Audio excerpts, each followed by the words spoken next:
Hello, hello. Hey, hey. Well, today has certainly been a day and a half. Ah, Hi, you sweet can say cat. that again. Yeah, come here. Going up on the bed? Go on.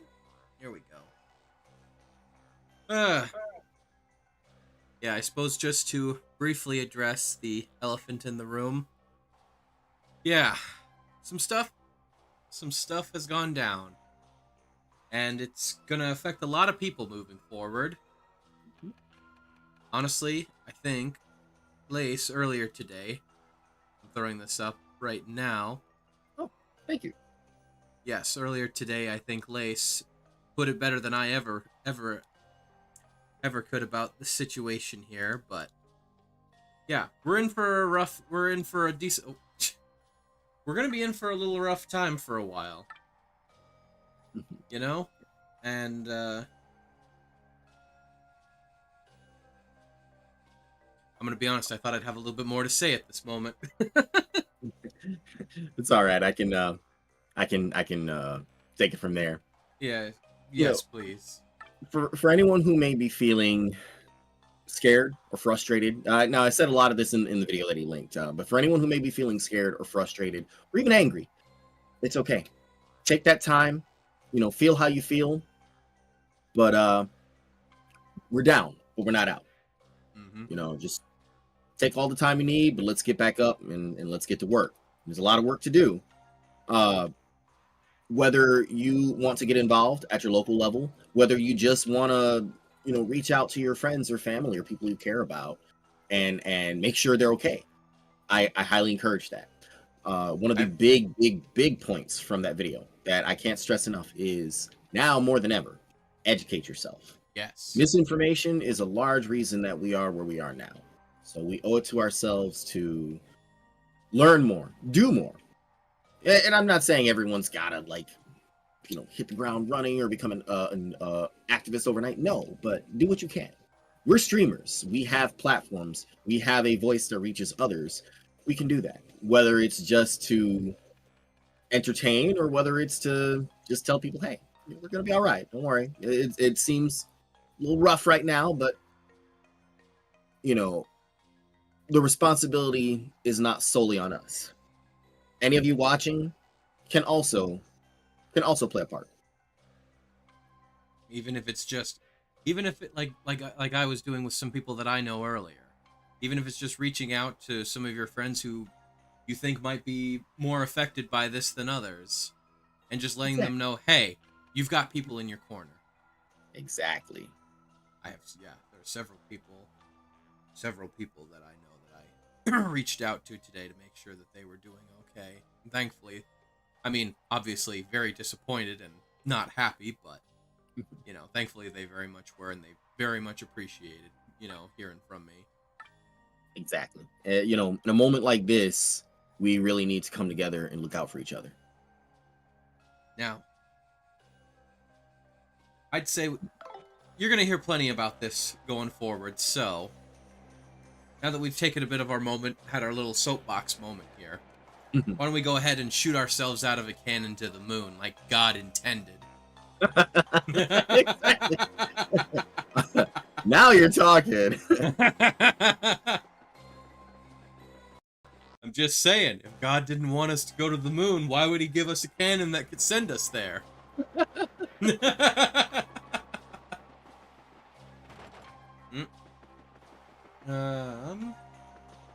still locked.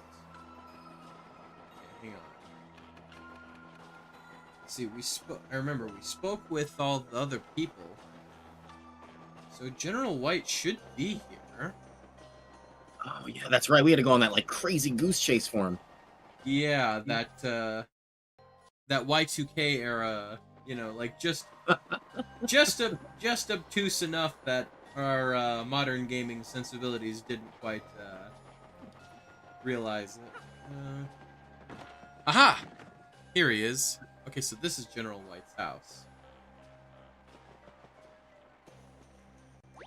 Yeah, there he is. All right. He seems to be asleep. Wake him up.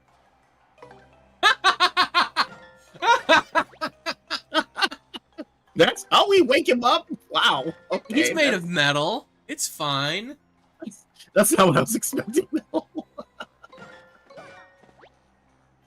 I mean, I guess it works. He's still sawing logs. Try again. I like how he's getting more crinkled the more we do it.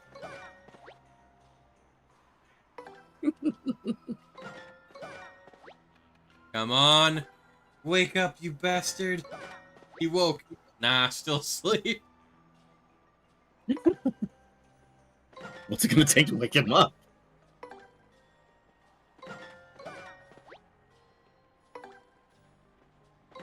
This is the true test of endurance. Try one more time. Yeah.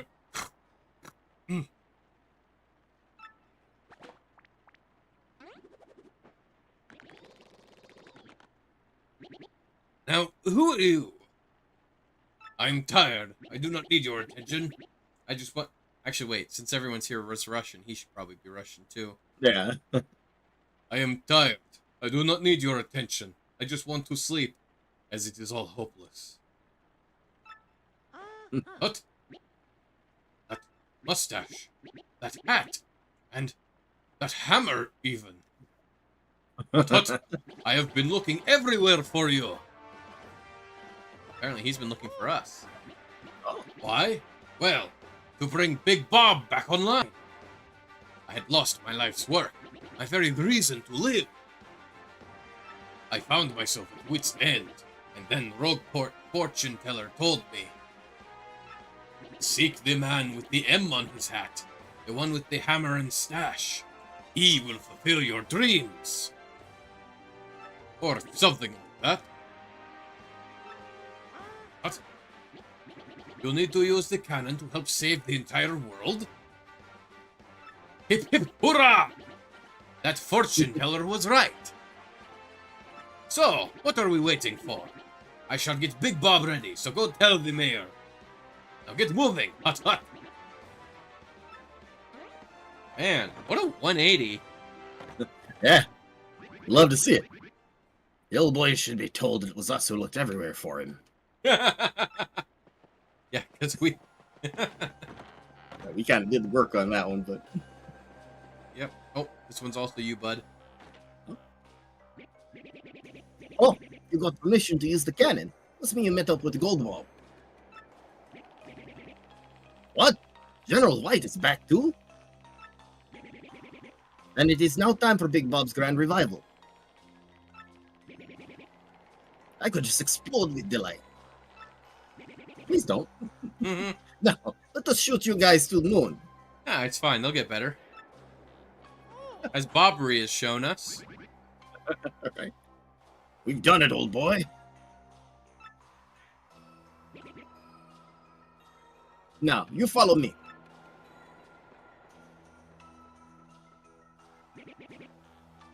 Hurry on now. This way. This way.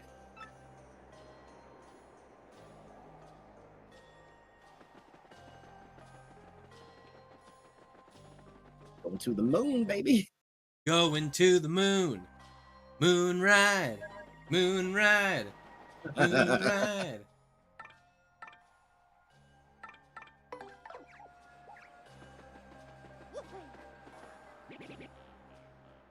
Now, you stand here.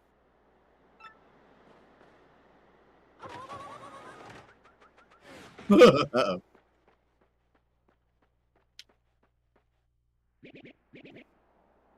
General White, is Big Ball ready? Hut, leave it to me. Now, men, you know the drill. Load Big Bob. That one's you. Now, positions, everyone. Yes, sir.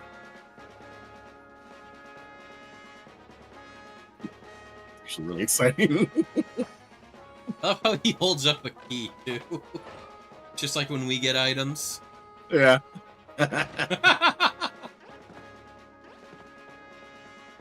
Bring guidance system online.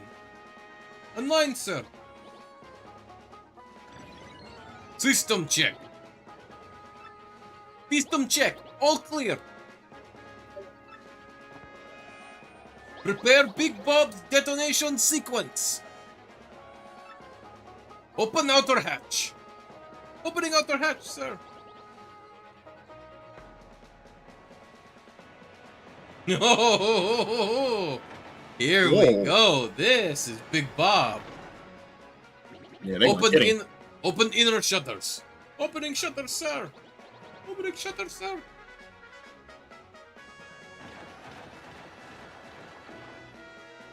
Lift Big Bob into position. Lifting, sir. Lifting, sir.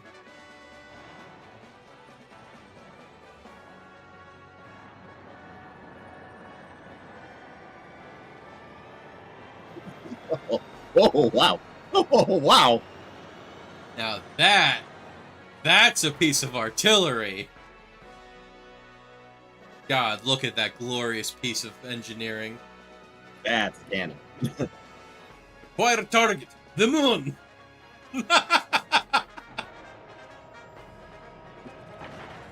Direction 75.38. Elevation 54.66. Range 389,603.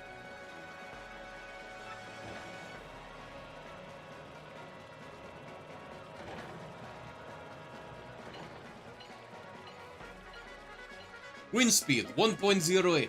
Correct direction 3.03. Correct elevation 2.39. Hey, you know what this reminds me of? What? Like that one scene from Peter Pan where they're trying to aim the cannon at Peter. 3 degrees west. 3 degrees west. You know, just he's shouting the orders, and Smee just shouts them right after. Target locked. Now, open the chamber hatch. Now. Oh, that's you, actually. Sorry. Now, everyone in. Oh my god, it's Bob-omb powered cannon. I mean, of course. Actually, what else that's would cool. they use? They literally close chamber hatch.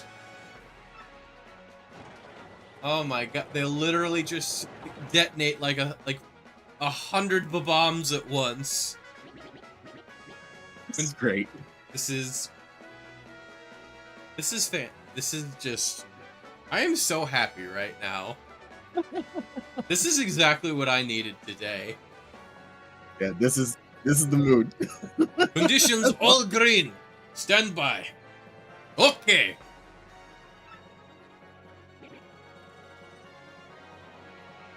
It is time. Big Bob cannon. Fire!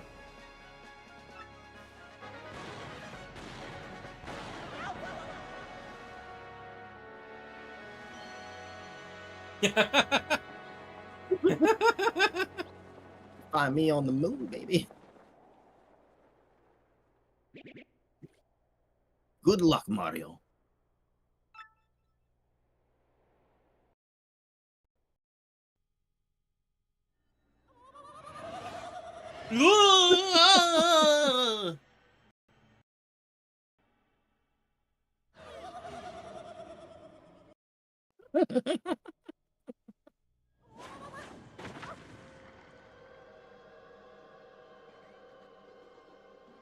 You know what that reminds me of? Curly from the Three Stooges. Yeah, because he had the woo woo woo woo woo. Man. By the way, Go ahead. for any young people, that's where it came from. It was Curly, not Zoidberg.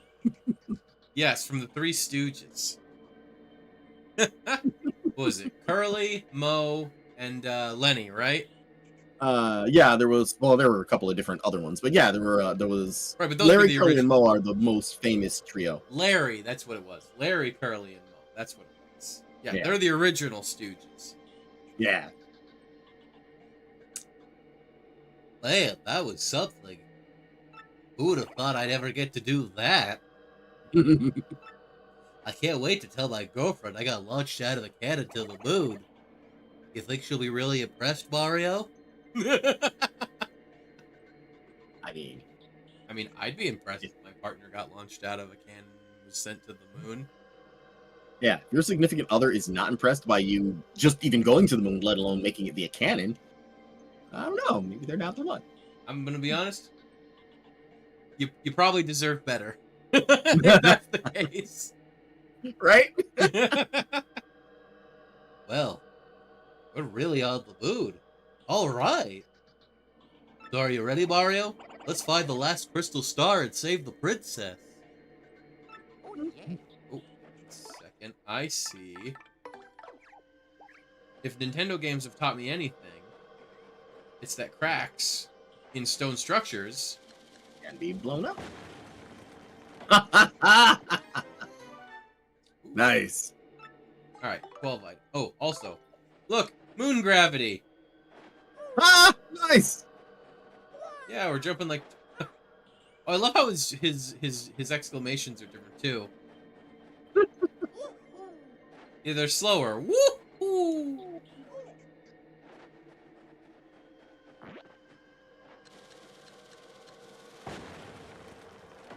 Okay, so not everything is something. But actually, wait a second. I'm curious. Hold up. What happens if we ride on Egbert?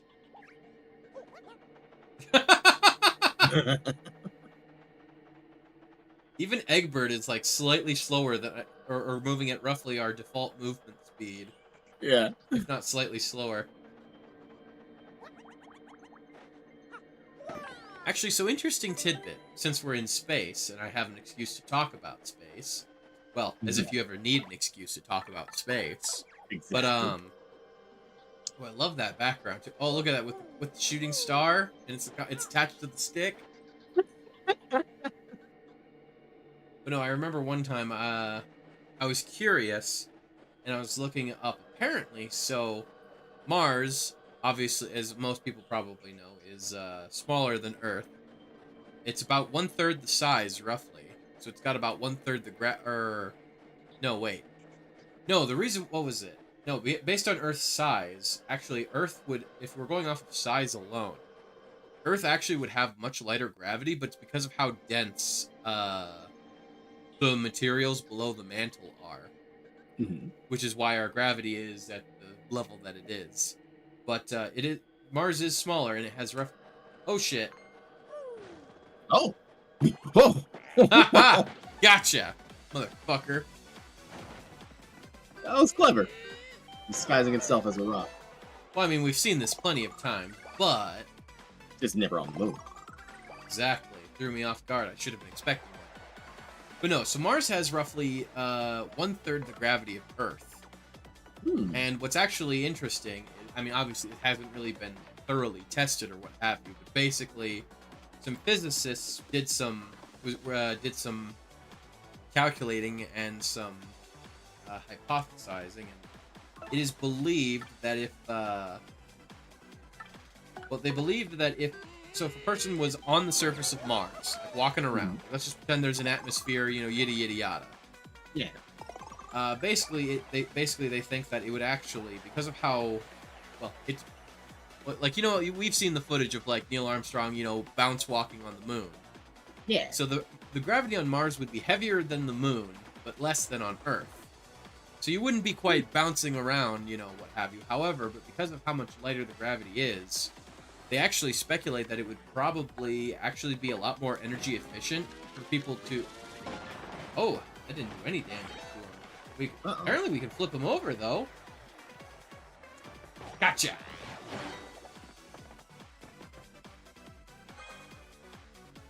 Anyway, sorry, getting caught up here, but basically they think it might be more actually be more energy efficient if you were to run on Mars than to walk.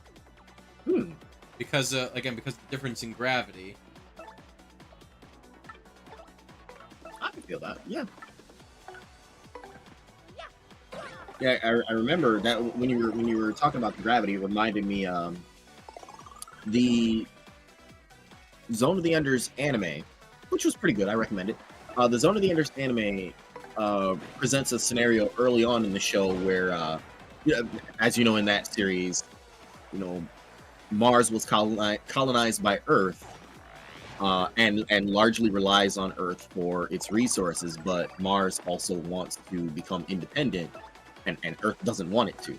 So there's a lot of tensions between Earth and Mars, but because of the difference in gravity, people from Mars tend to be a bit stronger, and so it's actually illegal for Martian humans. I hate to say it that way, but it's illegal for Martians to attack Earth humans just because they can do so much more damage.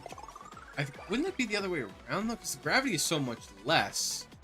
Their bodies would be weaker though. It'd literally be the opposite around. Heck, that was part I wonder, of the. I wonder if I'm saying it backward, but I do remember there was some.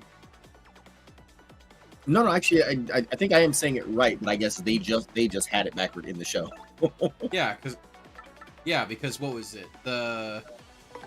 What was that one story? Like was it like John Carver or whatever it is? John Carter. Oh yeah, John Carter. Like the whole thing is because Mars has less gravity and he's from Earth. When he shows up there, like he's like almost like Superman because the gravity is so much less, and so he's so much stronger than everyone else there. It's funny you say that because there's a what was he, like a cop or some sort of, he was some sort of law person who became obsessed with the main character, and he kept calling him John Carter the whole time. There we go. So apparently the tactic here is to actually blow them up so that you flip them over. Oh, okay. And then you're able to just jump on them normally, right? Yes. Or Ah. I can hit them with my hammer. But when they're flipped over, their defense becomes 0. Whereas apparently normally she said that their defense is 5. Sounds like a plan. Let's see.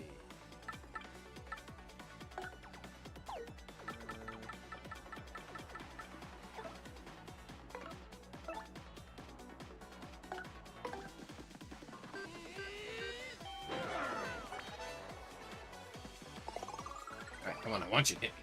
I want you to hit me.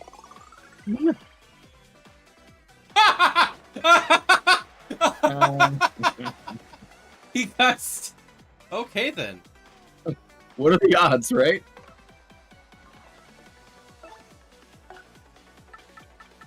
Go. Gotcha. Oh, I don't even Nice, need... super guard. Nice. I don't even need Bobbery for this one. Gotcha. Down he goes. I definitely do love this freaking space skyline they got going on in the background there. Ooh, and I like this version of the battle music. Yeah, the techno theme there. Oh god, yeah, very electronic. Oh, they went harder on the shine on those coins than they needed to. Because they're moon coins.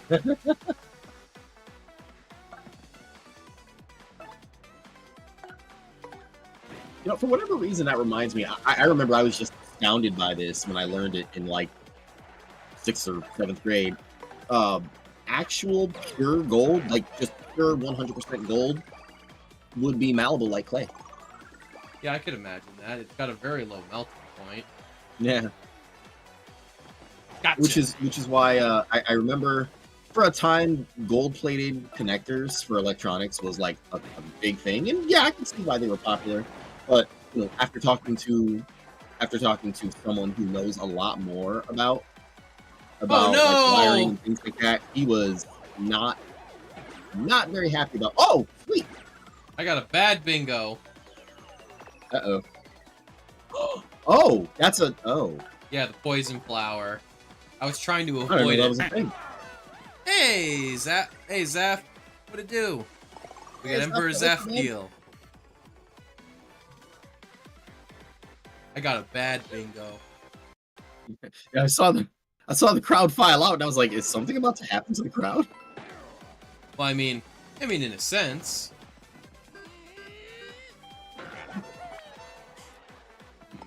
At least it wasn't a Parasite Eve moment, and the crowd didn't like burst into flame or melt, or burst into flame then melt. All right, you know what? See how these boys like an ice storm. Still at work like usual. Well, hopefully the rest of your shift goes well for you. Oh, wow, that was really effective against them. Well, yeah. Are they, like, just weak to ice, or? No. So their defense is 5. I think items, when they say they do X amount of damage, it ignores defense. Oh. Because, again, their defense cool. is 5 to normal attacks. But item attacks, I think, don't usually... I think they usually bypass defense. Huh. Stuck doing online trading to ride out the last hour. Well, I mean, it's boring, but I suppose at least it means you don't really have to do an awful lot. True.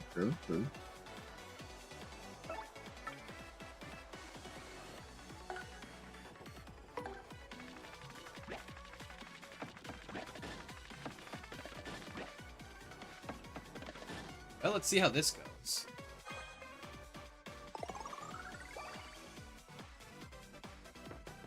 Ha ha ha ha!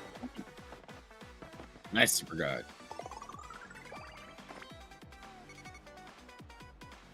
I'm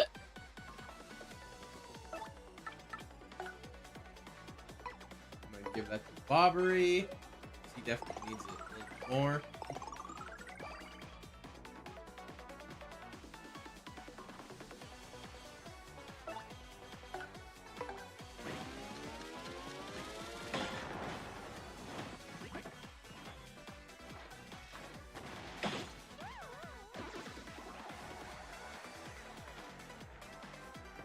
Gotcha.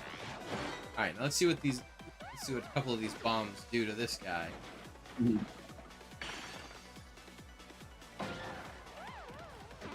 Oh, all right. I can accept that. Yeah, I'm cool with that outcome.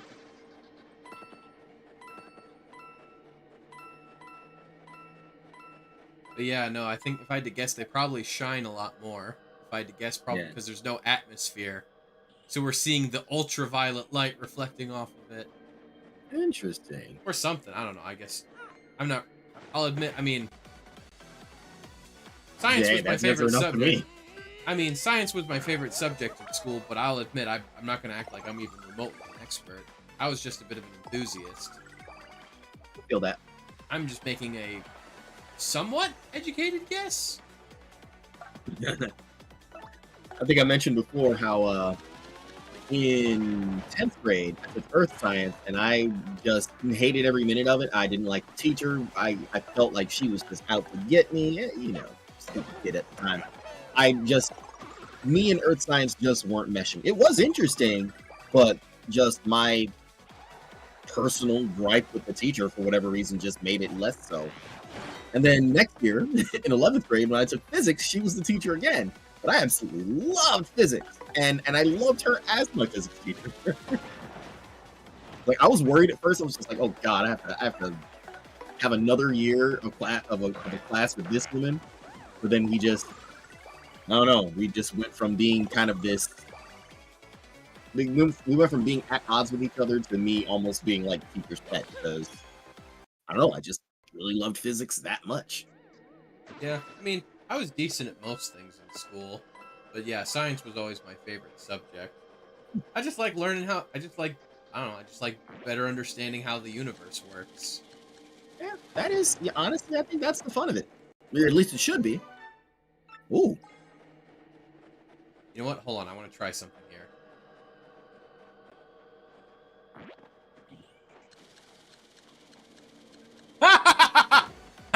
It did work.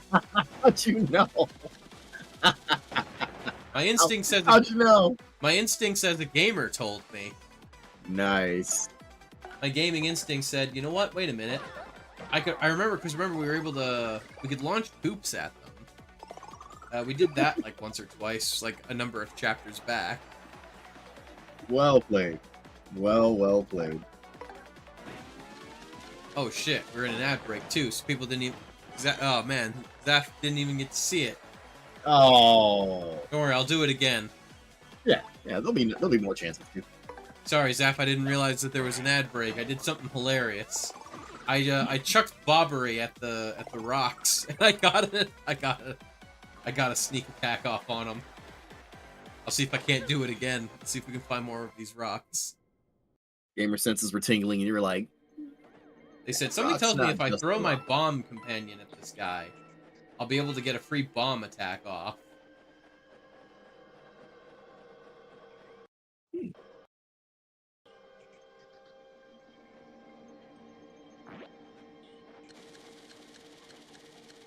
And I see one in that crater over there. Sweet maple syrup. From the moon, too. So you know it's good. Oh, shit. Oh, ha! Still got him. There we go. Ha ha ha ha.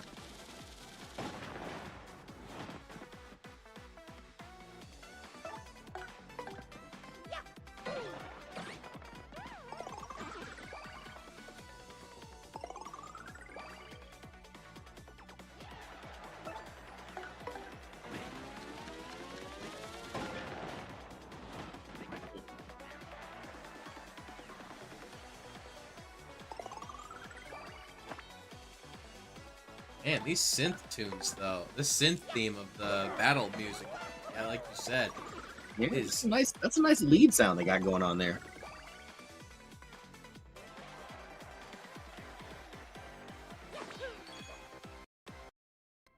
Man, whoever made that was definitely having a good time. You can definitely tell when somebody's had fun making a song. It just sort of shows.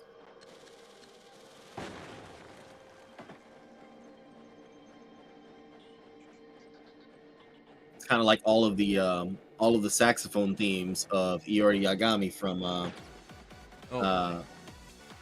King of Fighters. Like whoever did the saxophone for it didn't have to go that hard, but I'm glad they did. Or the sax. Oh God! Don't even get me started on the saxophone player from freaking Cowboy Bebop. Oh yeah, oh yeah, No, they were amazing. Here's the thing: that man was not just having fun. That man was battling God. You cannot freaking jam out on a saxophone that hard and not just be out like. That's literally one of those I'm prepared to either fight God or become him moments. I love it. We all seen the Vine, right? Yeah. I'm running on 2 hours of sleep, a can of energy drink, and like 2.5 Oreos. I'm ready to either fight God or become him.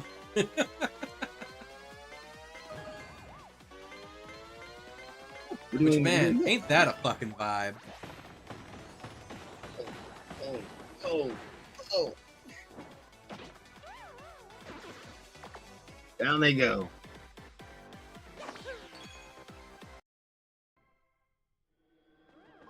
Ha, gotcha. That other one that was chasing me.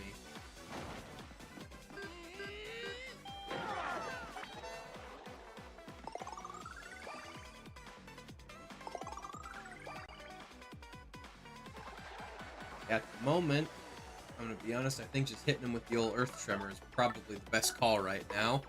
Yeah, you can get rid of them all at once.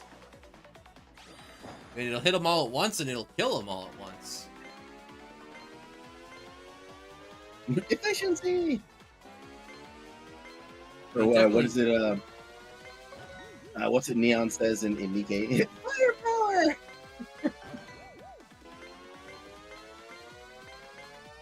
Definitely eats up a little bit of time, but not as much as it would take to kill these guys by fighting normally. Right?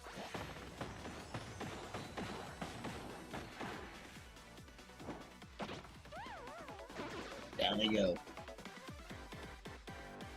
Hell yeah. Like 2 or 3 more fights and bada bing bada boom.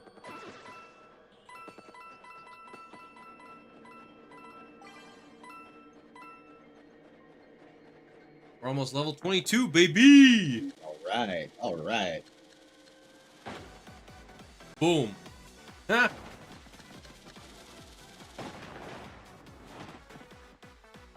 Get fucking got.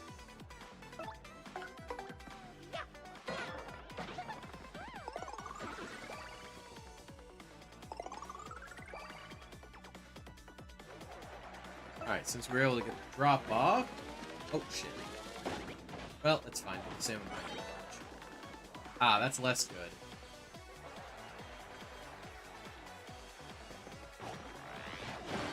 I might miss this, because of the fog, I might miss.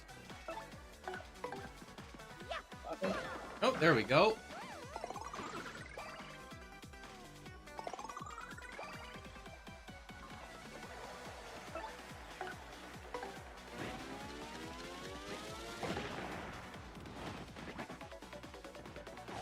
Ha ha ha!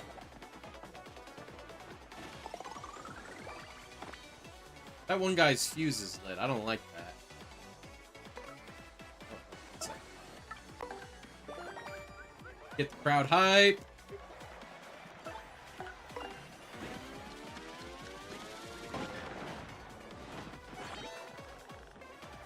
Oh, here we go. Alright, come on.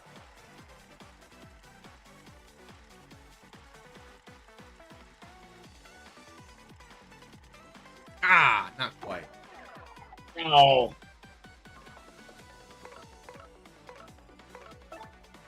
Why does it look like one of the bombs in the audience is gonna blow? Because it does look like one of the bombs in the audience is gonna blow. Oh, uh-oh. I don't think that means anything. I think it's just, you know, a whatever. It's just overstimulated or something. He's just that hype. It's just, ooh.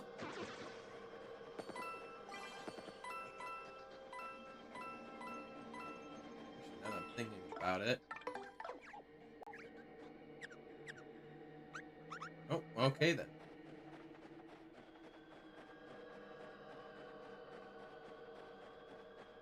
Miss Mouse says there's nothing here on the moon, then there's in this area of the moon, then there's probably nothing. Alright, you know what? Fuck you.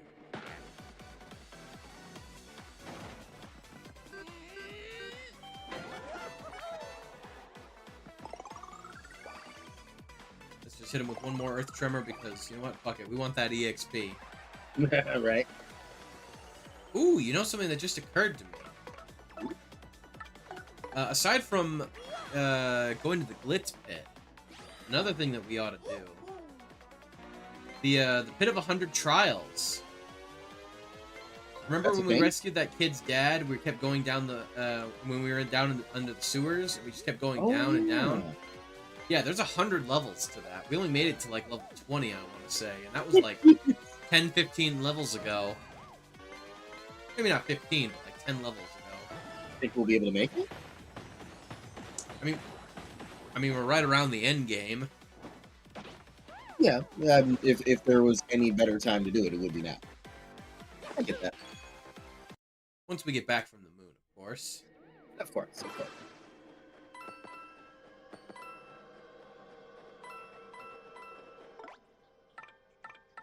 Alright. Let's see if we can't speed this up a smidge.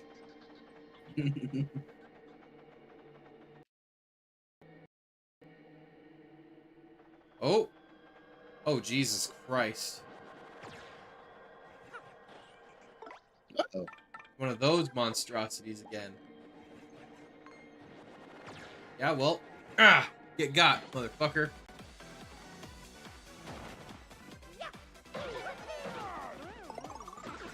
Ah, perfect. I can kill it in 2 hits. Oh, wow.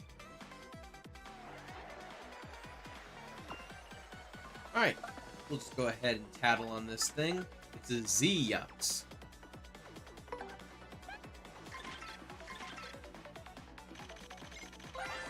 That's a Z-Yucks. It's a genetic improvement on the original Yucks. Max HP is 7, attack is 4, and defense is 0. Multiple mini Z-Yucks will appear to protect the main unit, as you'd expect. Sometimes they also restore HP to the main unit, which really burns me up.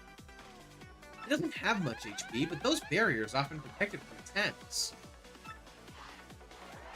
Yeah, well, those barriers don't mean jack shit when I can damage it so fast it doesn't have time to generate them. You right on. Well, good are shields if you don't ever have time to turn them on. Yeah, right. Just saying. Hey, here we go. Oh, sweet. Level up. More badge points. Let's go.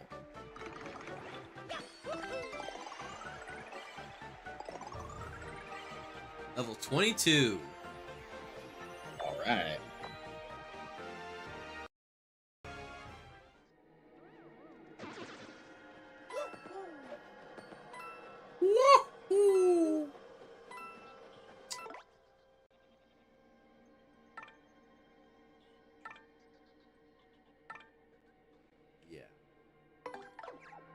want to say Egbert ought to be able to. Gotcha. Oh no, this is not a good fight for Egbert. Not a good fight at all. Actually, wait, I have an idea. I want to try something.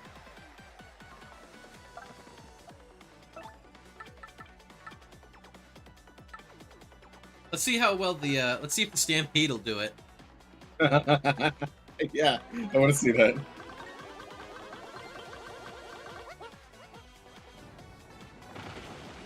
Ah, fuck. His defense is too high. Aww. Alright, that's fine. It was worth a try. It was fun to see, too. Ah, shit. Fucked it. I'm sorry, Bobbery. You trusted me, Bobbery, and I failed you. My timing was off.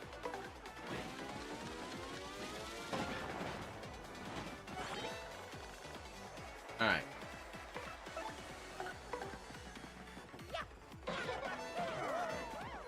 There we go.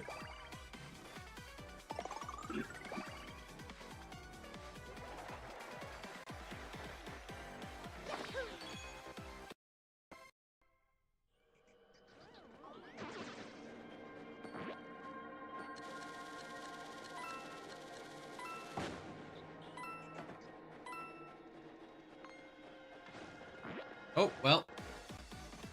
Didn't quite work. Almost.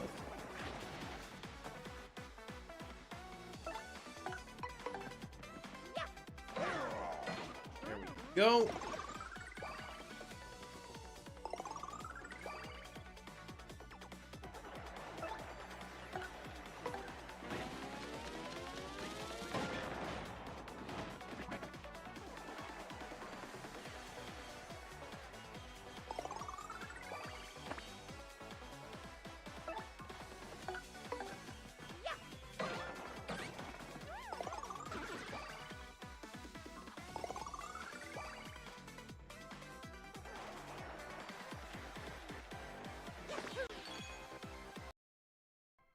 Nice.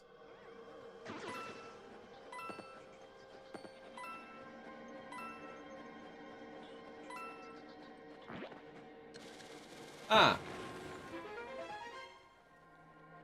So, game, you're telling me you want me to go this way. Uh-huh. Well, I'm going this way. Then I'm going this way. Have you ever heard of or played a game called Icy? Is that just Icy? That's it? Yeah, just Icy. I can't say I'm familiar. It's I'll stream it sometime, but it's great because the game is narrated. Like there's a narrator that I guess kind of tells you where to go and what to do, but you always have the choice not to do what he tells you. And of course, the game gets more interesting when you don't follow what he tells you to do. So in a But he Stanley gets Parable sort increasingly of sense, bent yeah. out of shape about it. So in a bit of a Stanley Parable sort of sense. Yeah, kind of. I've never played that, but I hear a lot of people make reference to that whenever Icy's brought up. Well, I mean, literally the entire conceit of the Stanley Parable is, you know, you play as Stanley, and there's this narrator who talks about stuff, and well, it's a game that very much explores like player choice and well, player choice in the sense that in reality you actually don't really have an awful a lot of times in games you don't really have a lot of choices you think you do. Yeah, And it the just old player choice paradox. yeah, exactly. Just the what's the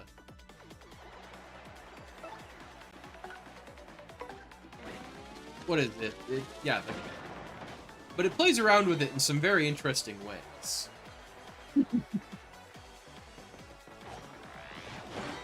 Yeah, Like if you're familiar with that, then yeah, I think you would get a kick out of Icy. oh, probably. But no, like for the particular thing, like the creator of the Stanley Parable, like he's got all these different things that choices that you can make. Like he just thinks of so many freaking permutations. Ooh, hello.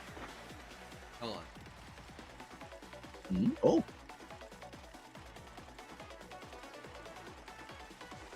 Ah, not quite. no. But yeah, like there's just Oh. like for almost any like there's a lot of different choices, and heck, there's a lot of secret choices you can make too. You know, and it's just like there's Yeah. just so many permutations, and the game also sometimes will remember things between runs, and it's just like I say runs, but like Yeah, it's like, different playthroughs. well, I mean, okay, here's the thing: if you actually listen to what the narrator tells you, like he tells you what to do, you go through the whole quote unquote story in the span of like 5 minutes tops. Oh, wow. Yeah. So the idea is, like usually like a person's playing it the first time, they do what the narrator says, like they get the whatever, and then it Yeah. resets, and then you hear the narrator again, and then it's like, okay, and then usually people will start getting curious and start doing other things. And the narrator acknowledges it, and then things start getting real crazy meta. Yep, that's icy, all right.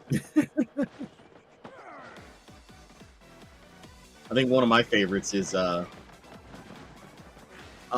he also serves as the tutorial, just at the beginning, explaining, how to do the basic stuff, or tells you what to do, and then there's on-screen prompts to show you how to do it. When you reach the first chasm to jump over, you fall in. He just he resets your position, and politely guides you to to jump over the pit. You fall in again. He starts to question your gaming ability. If you do it again, he actually gets really upset. Starts wondering if you're trying to troll him. Oh, And if you do it again after that, if you do it again after that, he begrudgingly creates an area with some collectibles or whatever down there, and he's like, okay, if you're done with that, let's get back to actually doing what you gotta do. It's hilarious. Like, the game it gets weirder and weirder, but better and better the less you listen to him. yeah, like what was it? Like as an example from like the Stanley Parable, there's one part where what is it? If you go down one of the hallways in the office, there's a broom closet that you can go inside. And then the narrator will mention, Stanley decided to take a moment to stop and admire the broom closet for reasons that surely only make sense to him. And then Yeah. what's funny is like, because like I said, it keeps I don't think the game remembers what you did if you actually like quit the game and come back later. But as long as you are in like one, we'll say sit down, Yeah. the game remembers what you did on previous, we'll say runs. Oh. And if you keep going back into that broom closet, the narrator just keeps getting more. Stanley had an odd obsession with this broom closet. It had nothing of any particular note or was in any way relevant to this story. Yet for some reason he insists on continuing to enter it, I forget how to do it. Like, I'd have to be playing the game again, but there's a lot of different hidden routes. Some just lead to little treasure rooms, but some are also unintended story branches. In, I think, the first area, if you take a particular route, you come into an area that's it's like a literal drawing of. It was almost like a design sketch of the area. And then the narrator has to awkwardly explain to you that they hadn't finished this. You were supposed to go this way. You were supposed to see this. This is why you should just listen to him. Yeah. Great. I want to say there's a similar moment in the Stanley Parable as well, where you accidentally wind up going into some section of the office where the game isn't. Yeah, where there's just like placeholder textures and some other funky stuff. I wonder if it was the same developers who made the Stanley Parable, or if they were just really big fans of it. Honestly, it could be either or. Yeah. There was a theater that I love the music from the theater, but if you went that way, the theater was a bit of a dead end for the game. There were multiple endings there, but none of them really like everything just kind of ends there. But one of the routes, it becomes clear that the narrator is, I guess, fooling around behind his wife's back, Oh, and then an Jesus. actual phone pops up on the screen of his wife calling him, and you have the option of answering it or not. Like he leaves it to you to answer the call.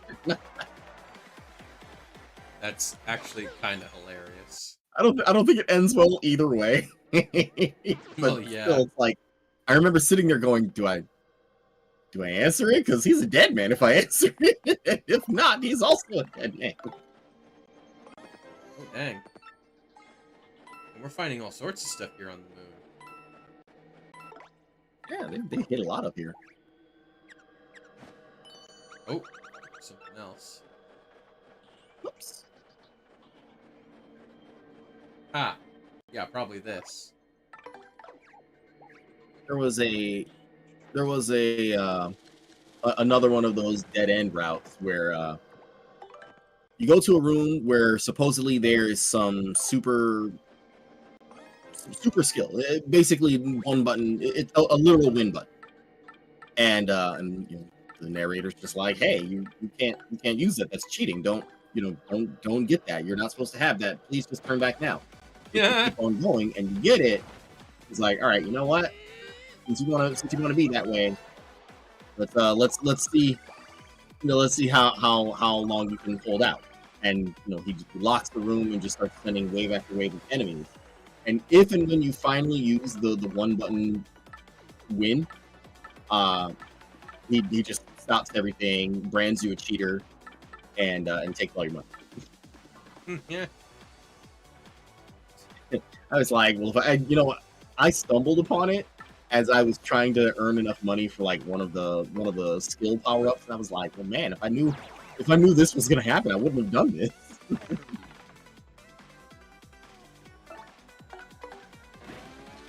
I guess that was the whole point. Hit choice and the consequence therein. And we're just finding so many items here. And I generate so much HP and flower points on my own that I feel a little bad because I don't need all these items. We're already just so strong, Lace. Have we become too powerful, Lace? Possibly. My badge combo's just too dang broke.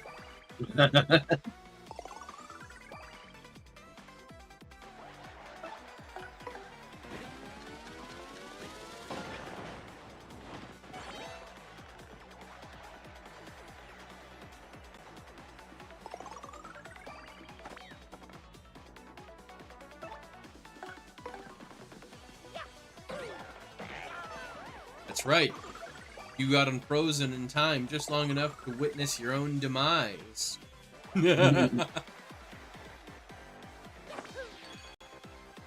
yo, just imagine that for a moment. How terrifying that would be. Like, you and your buddies are about to freaking get a guy. And then suddenly, like, next thing you know, suddenly your other two friends are freaking just dead on the floor next to you. And you just see this dude jumping in, about to freaking take you out. And you're already on your back. Imagine how absolutely, like, borderline existentially terrifying. You reminded me of a lesser known Dreamcast fighting game that I absolutely loved. I think I still have it somewhere. Psychic Force 2012. I will say this: don't play that game.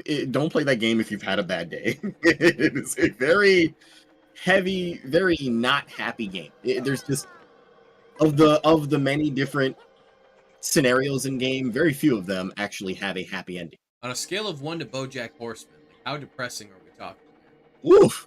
Oh, okay, not that bad, but pretty bad. Okay. Like maybe 3 steps back from that. Okay. Well, one, I'm also very glad to know that you've seen BoJack Horseman. Yeah. Oh my god. I feel like most everybody should see it at some point. It's good. It's actually really good.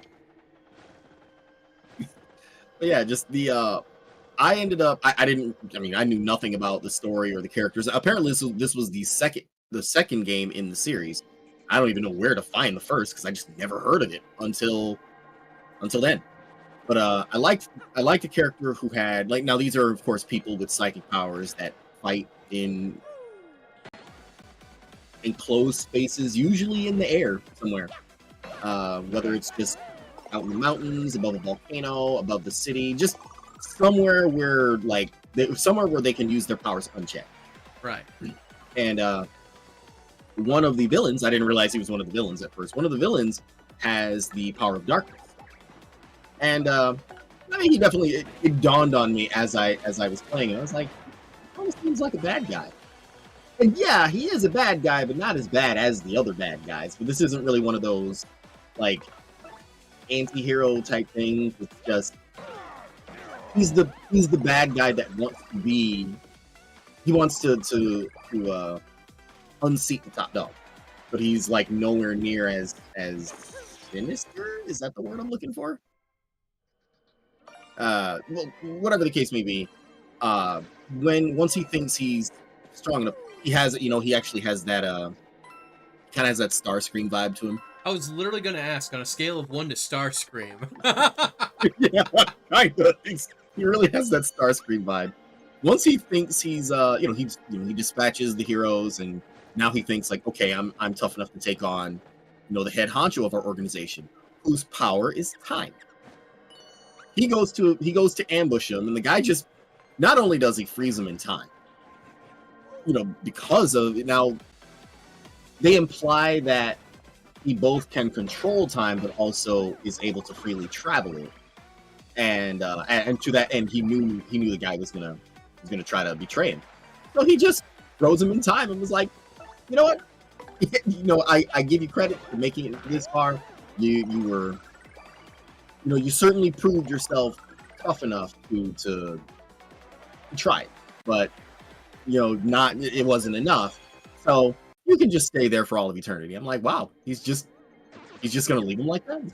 Just leave him stuck like that? And yeah, he did. God damn.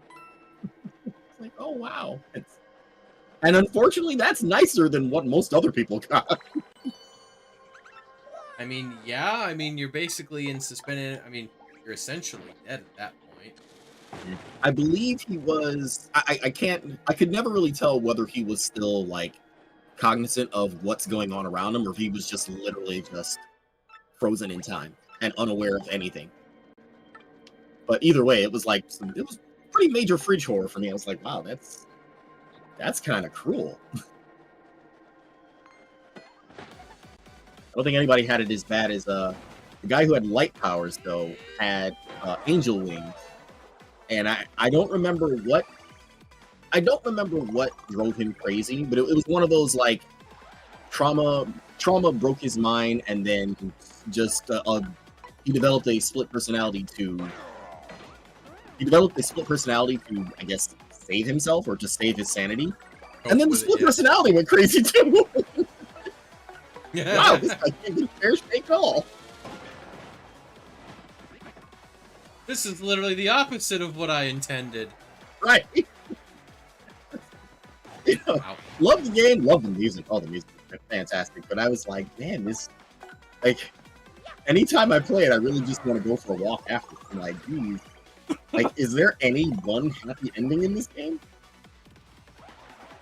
Even the happiest one is kind of like, okay, at least he didn't die, but when I can't say everybody dies, but at least this guy didn't die, but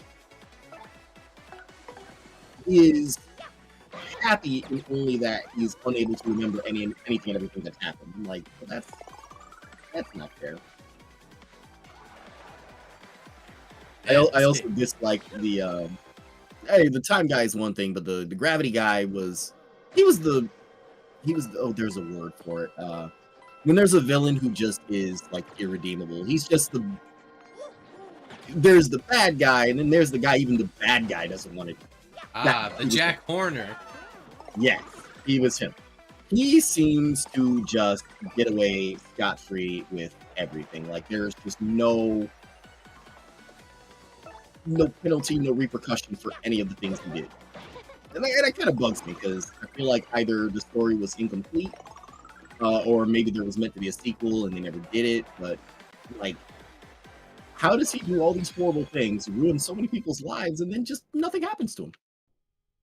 Like even the time guy got some sort of like comeuppance, but the gravity dude, no, he just no, he was bad and he got away with it.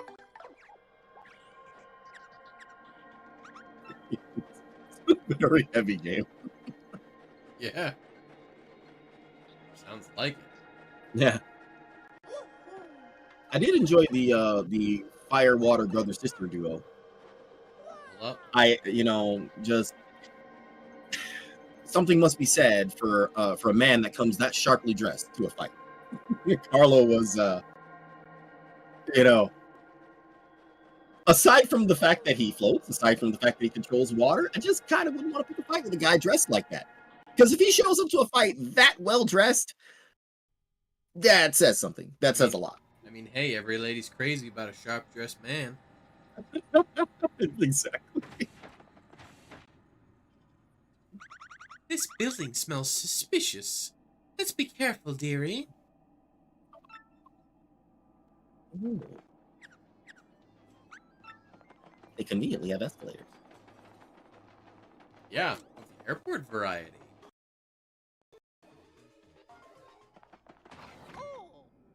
Oh, Who's that, No. dude?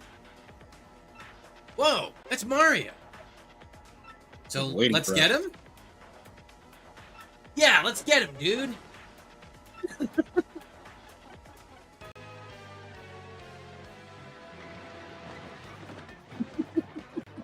What are the odds these guys were just kind of standing around slacking off? I mean, yeah, they're on the moon. Who the fuck And is they just guarding the just front so door happen to be in the from? right place at the wrong time. I can't remember the name of it now. Heavy something. There was an anime I watched back when I first came back home to New York, where these guys they were in the military, and I guess they both had screwed up. They did something and got put on some like crappy detail. Just some job that nobody wanted to do. And as they were out there doing it, they decided to go slack off. Yeah, and then they discovered the enemy force was planning some big ambush. These guys were the epitome of just falling upward constantly. They managed to help thwart the ambush, and they didn't get their old jobs back. But they were put under the command of someone out in that area, who needed capable fighters. And but of course she wasn't convinced that they were. She kind of saw through them. She was like, "I know you two have a reputation, and I'm not going to have any of your nonsense here." So we put them again on a crappy detail, and they ended up accidentally becoming part of some major operation. And I'm like, these guys just like the more they try not to work, the more they end up doing like heroic things. This is great. Meeting their destiny on the road they took to avoid it. That's an elite X-Nut. This guy's the creme de la creme of all X-Nuts. Max HP is 10, attack is 5, and defense is 1. He'll use regular attacks as well as boosting his power or size. Elite X-Nuts are tough, but you just have to smack away until they go down. Oh And look, that's there's the some elite? Goonies Wow. in the audience. Oh, shit. Yeah, look, see, there's little Punies. I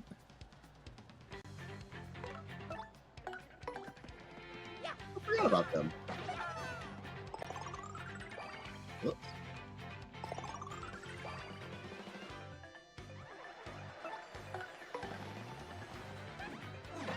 Gotcha.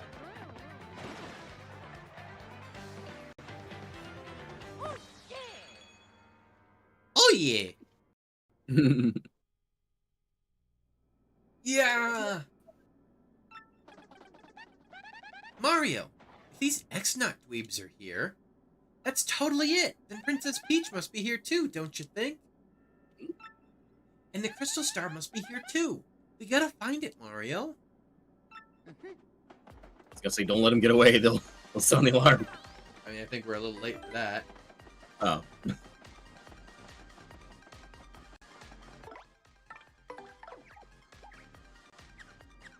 Alright. Just checking. You never know what might be hidden. Oh yeah, you always gotta check.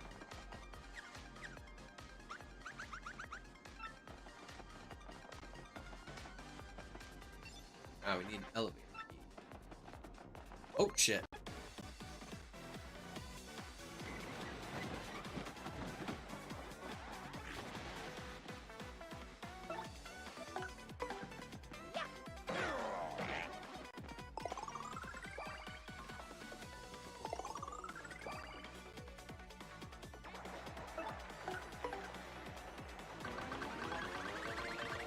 Need to look flat. Not quite enough.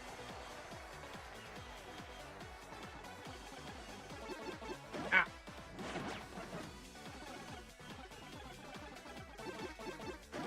Damn it. No, not quite.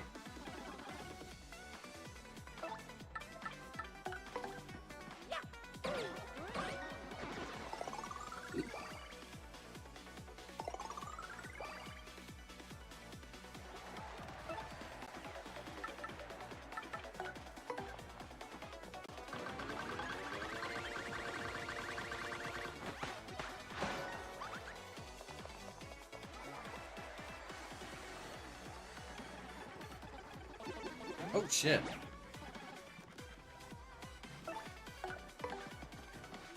Alright, these guys have a little variety to their attacks.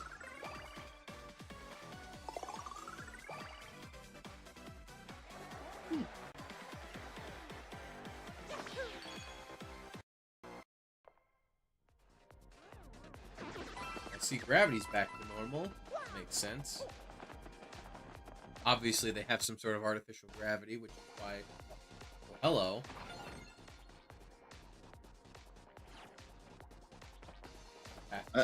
Wait. Is that a trap? That looks like a trap.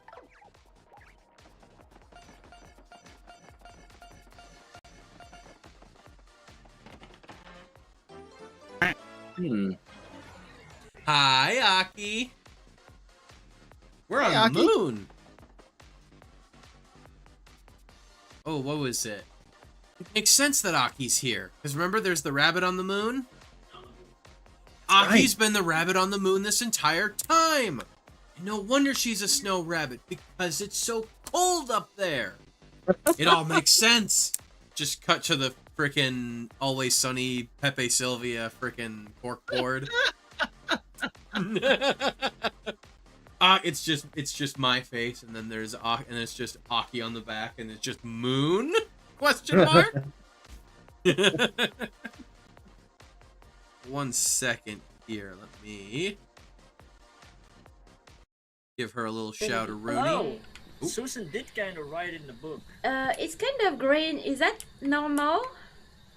Oh. Ah! Oh. Oh my god! I'm sorry. I'm sorry.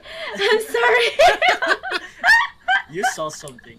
No, I didn't. Definitely saw Don't something. you just hate it when you're Some hunting of my ghosts, humor used. and suddenly someone just somebody fires a else. gun right next to your head? Someone's- They someone used. sound on it. Yes, they did. See, I've been in that scenario, but I probably would not enjoy that situation very much. I doubt most people would. Let's see what we got.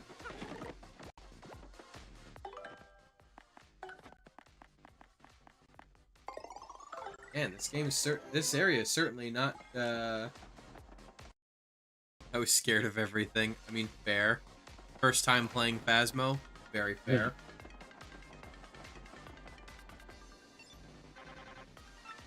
There we go. I have a clip.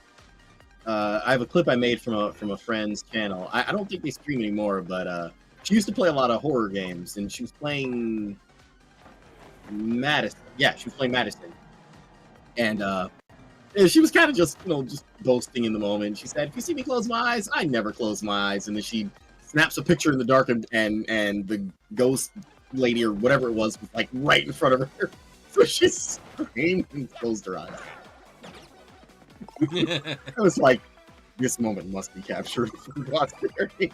But yeah, how you been doing lately, Aki? How's classes been? I know probably Yeah, not that's right. You're super back in fun, class but... now. I hope that's going well. Ho ho ho ho! Looky there. Let's a go. Hot damn. Let's see. I don't know if Egbert can do a strong enough attack to actually hurt this guy. Yeah, that's what I thought would happen. No, not quite. Work want to fire. Wait, what happened? Oh, you're sick as fuck, and Work wants to fire you for it. Oof. Yeah, unfortunately. Yeah, getting sick leave, especially when you're new to something, that can be a pretty dicey thing at times. Well, if you're gonna try to hold it against you for getting sick, something that really isn't exactly in your control, you don't need that job anyways. It depends. I mean, it also depends on how recently you've, I'll Sure. just say. Oh, wait a second. Again, let me make just one thing clear. I'm not insinuating anything about Aki. Obviously, if she's sick, she's sick. I just know I've heard plenty of stories from other people about, like coworkers or whatever, like, just calling in and all that other yitty yitty. Oh yeah, I've been there. It's not legal, but they can find excuses. Oof.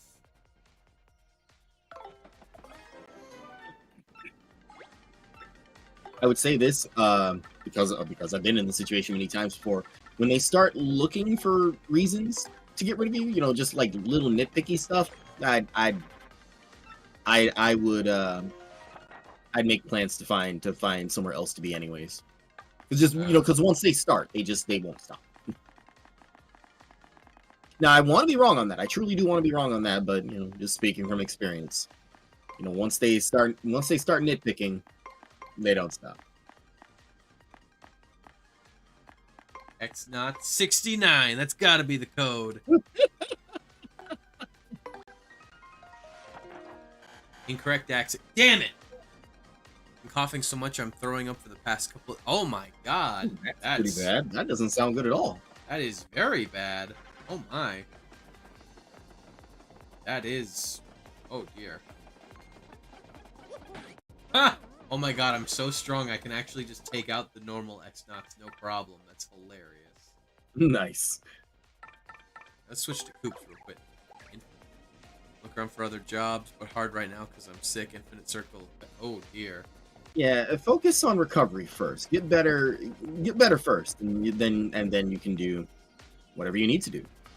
Yeah, just if you're throwing up, do definitely try and hydrate and as much as you're reasonably able to, and chicken soup, ginger ale, or Sprite if you've got it. I always find that Sprite tends to be nice when I'm not feeling so hot. It's real easy on the stomach. It tastes nice and it hydrates you because it's non-caffeinated. Yeah, that's one of the reasons why it's really good for that. Yeah, I mean ginger ale, from what I understand, if you have too much ginger ale when you're not feeling great, it can wind up making you feel a little less pleasant as well. A lot of the modern ginger ales aren't. I mean, they have the taste, but they're not the authentic thing. If you can find the authentic thing, like I know, there was always some sort of like Jamaican grocery store around here, and they would sell a ginger beer.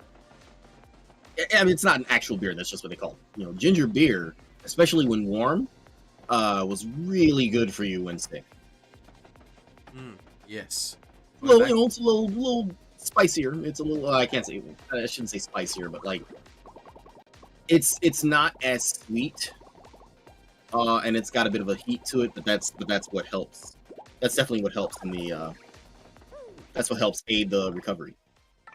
I have an idea. It's kind of like maybe this isn't the best example, but it's kind of like cider, sort of.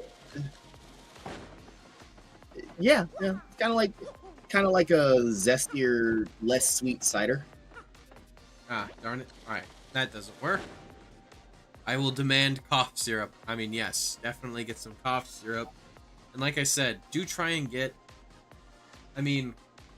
buttered toast. I remember when I had really bad influenza. I remember one time. Buttered toast was one of the few things I was able to actually, eat and keep down.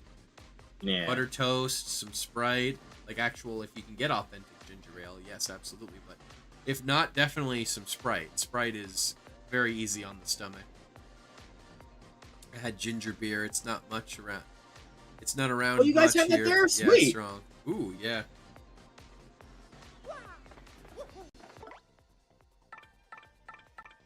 I think I might. Like I know it's not a local thing here, but other places I've gone, I just couldn't find it at all, and I'm like, I know it's not just local. It can't be local.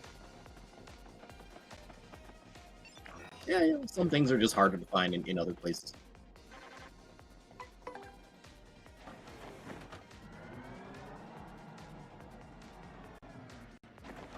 On the subject of beer, well, not quite beer, but if any of y'all ever end up in Minnesota, one thing that's actually really nice, it's a local thing. Mhm. It's called 1919 root beer. It's only made here in Minnesota, as far as I know.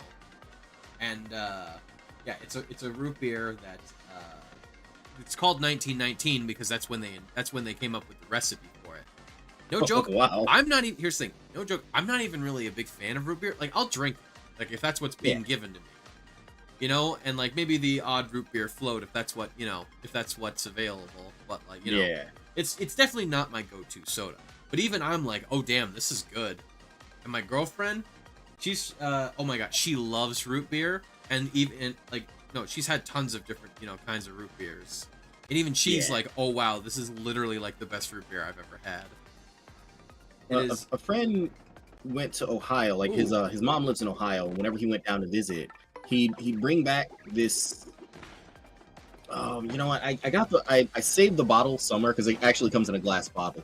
I'll have to go find it, but he brought back this particular brand of root beer that is just better than any store brand I've had in years. Very. And I wish we sold it here. I don't think it's a local thing, but he only seems to get it when he's down there.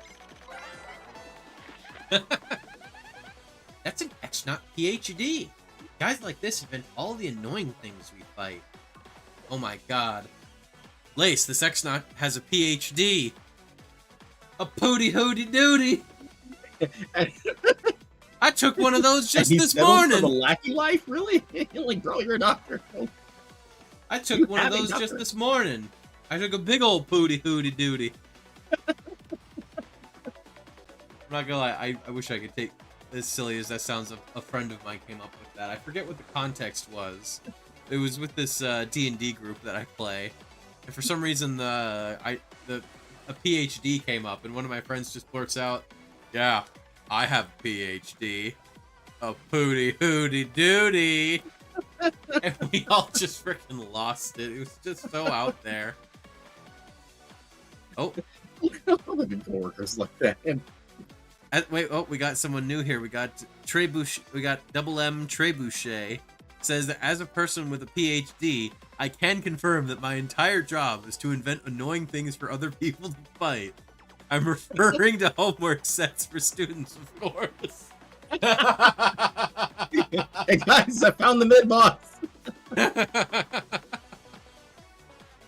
Well played. Very well played. Nice to meet you, Trebuchet. As a habitual homework avoider, I'm sorry. I am sorry for the work that you put into it that may or may not get done. Oh my god, why is his name escaping me? Trebuchet's also got an emote of what's the Italian guy with the ship? The one from Oh yeah, it's Italian, his name. It's what was his name again?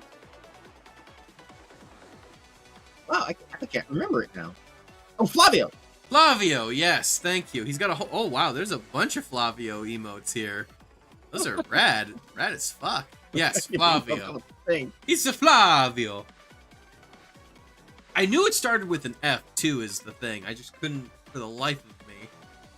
At first I was thinking Claudio, but I was like, no, that's the guy in Tekken. I was close. He likes to throw beakers of chemicals. The chemicals do all kinds of stuff, making things huge or burning people. Oh, hey, Stitchin'! Flavio is something of a mascot in the tool-assisted speedrunning community for this game. You know, honestly, I could see that. Oh, wait, it's a hydrant. I just realized I left my water downstairs. Give me 1 second. Let me go run and get that real quick. Lace, you also hydrate. I've got a drink right next to me, thankfully.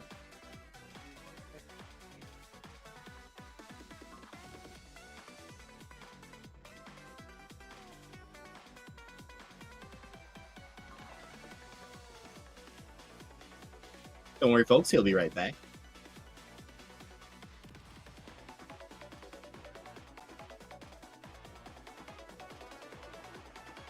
What sort of drink you drinking? Oh, it's just Pepsi for me. You're all good people, and none of you need to deal with me drunk.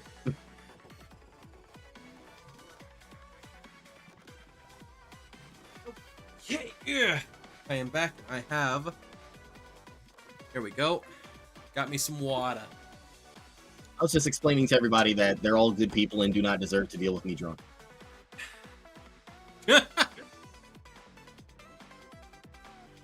Nothing wrong with soda, said my dentist never. Yeah, right.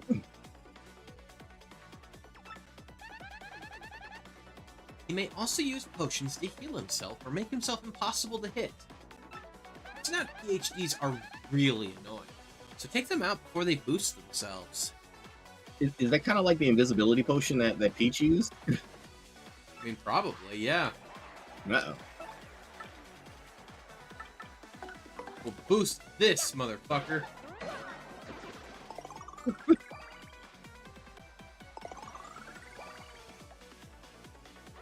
yeah. Oh, I didn't know that Flavio was, yeah, I just can't quite seem to get it with that one. Yeah, I didn't know that Flavio was the unofficial mascot of the speedrunning community. That's actually really cool. Interesting. I didn't know there was a speedrunning community for this. That's Oh god, there's probably there's speedrunning communities for almost every major game, I'm sure. This is true. This is true. I wonder how they handle the glitz build part. The which one? The glitz build part.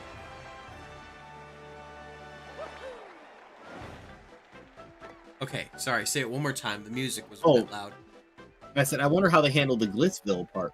Ah, Glitz. Well, I mean, you just got to know the strats for. There we go. That makes sense. You just got to know the strats for taking things down quick. That'd probably be the main thing. Yep, that's answer enough for me.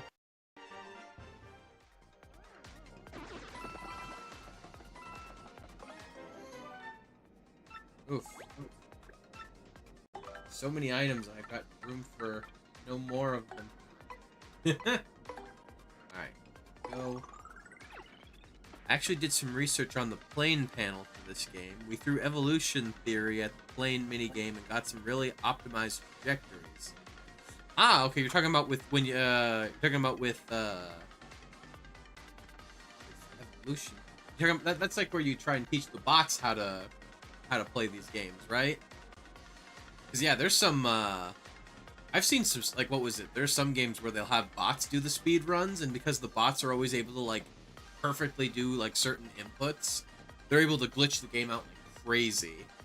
I want to say Freedom Planet was one in particular where if what was it? Like when you hit a wall at a certain angle and speed, if you hit like if you wind up hitting like an exact like this particular button input, it winds up like glitching you through walls or some shit, so you can like bypass stuff. Oh wow! Like yeah, but like it's so hard to pull off that literally only bots are able to do it. Like because you know to be able to do it consistently. Yeah, that's what this was for. We used evolution to design the sequence of inputs for the bot to play. Ah, makes sense. Makes sense. All right, I'm just gonna hit a little. Hey, Leah, good to see you in the chat.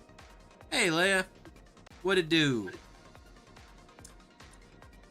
Kind of reminds me of the Chapter 13 skip in Resident Evil 4 Remake. It's gone now. Like they patched that out, but doing it was stupid easy, but it was like really precise. And if you didn't do it just right, you weren't going to.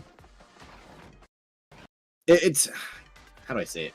one of those things that looked easier when you see someone do it, but then you do it yourself, and you're like, wow, this is actually really this is so technical, it's annoying. Oh, literally as I was leaving the room the second. I thought maybe I might have missed it. No, the pattern's on the wall. See on that little design there? Oh, okay. 3.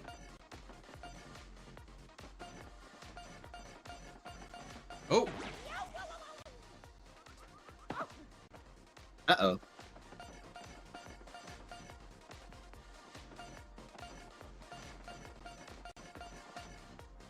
What? Hold on. Did you go a step too far, or what happened? Oh! I went one step not enough. There we go. Gotcha. Right, of course it would line up with that. Goodness gracious. Ditch the power punch.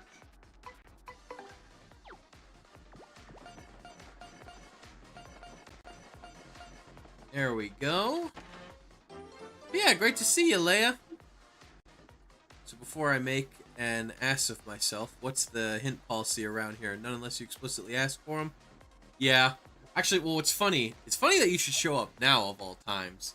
I actually played this game back when I was a kid on the GameCube originally, except it was a friend's copy. I didn't have a GameCube, so I only ever got to play it at his house.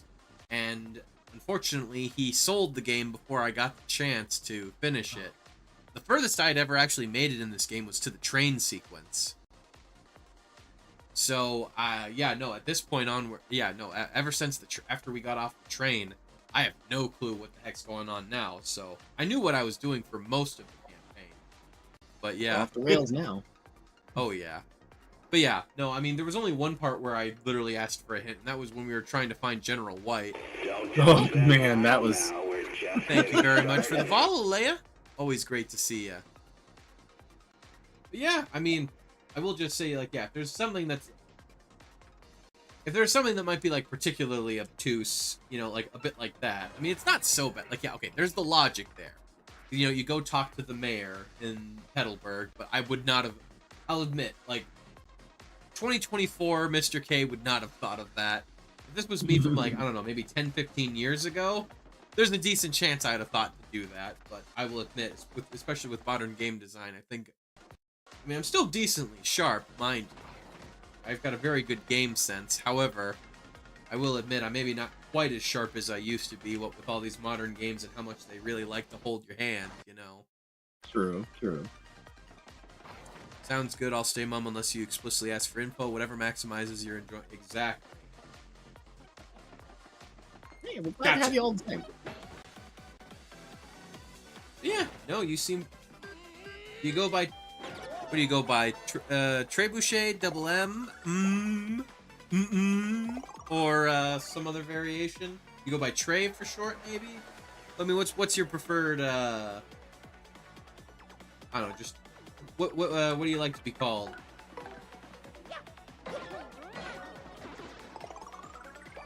I won't lie, if you actually did say, oh, please call me, I honestly, I'd have some mad respect.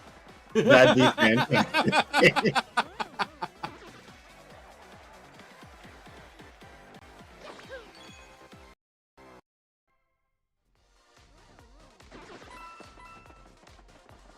Oh, wait a second. I got a bunch of badge points I just remembered. Oh, yeah, that's right. Let's see.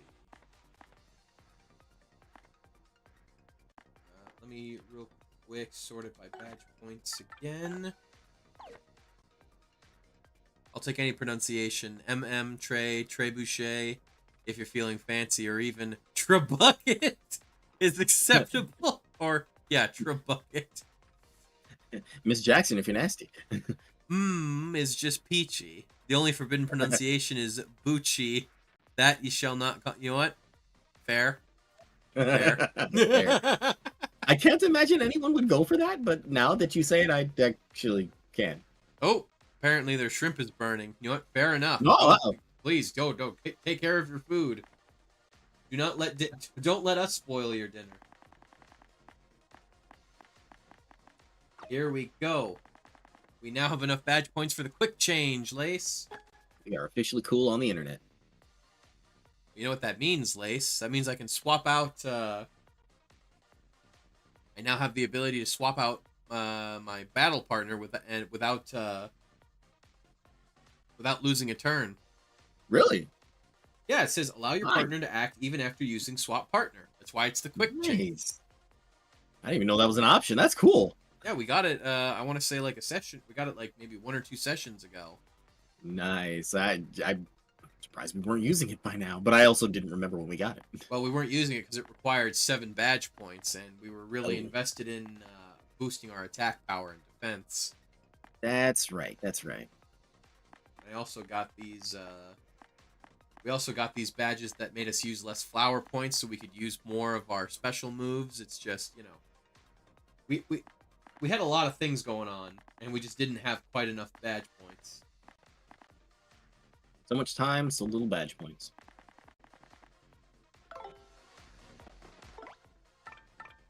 Go. Anything in here? Nope.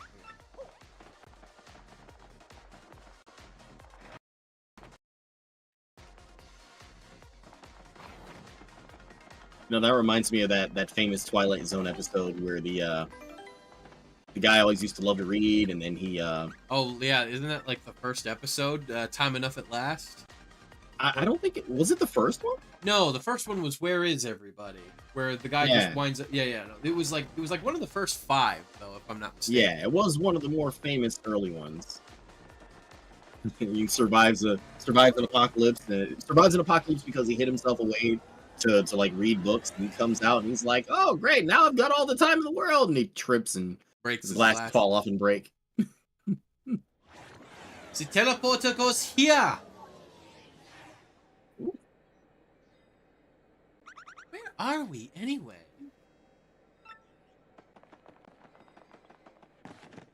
No fucking way. What? This locked room that we could never get into.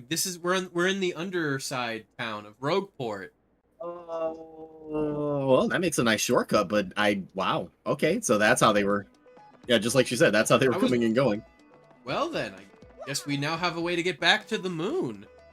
All right. Well, first things first. I need to. Okay, hang on. First things first. I need to head back up to the surface, drop off a couple of things, maybe sell a couple of things, just because. I mean, hot damn, we're getting so many like items galore Yeah, we up picked up there. a lot We of don't- stuff up there. I think we need to probably sell a couple of things just because we just do not have the inventory space for all these items. Oh,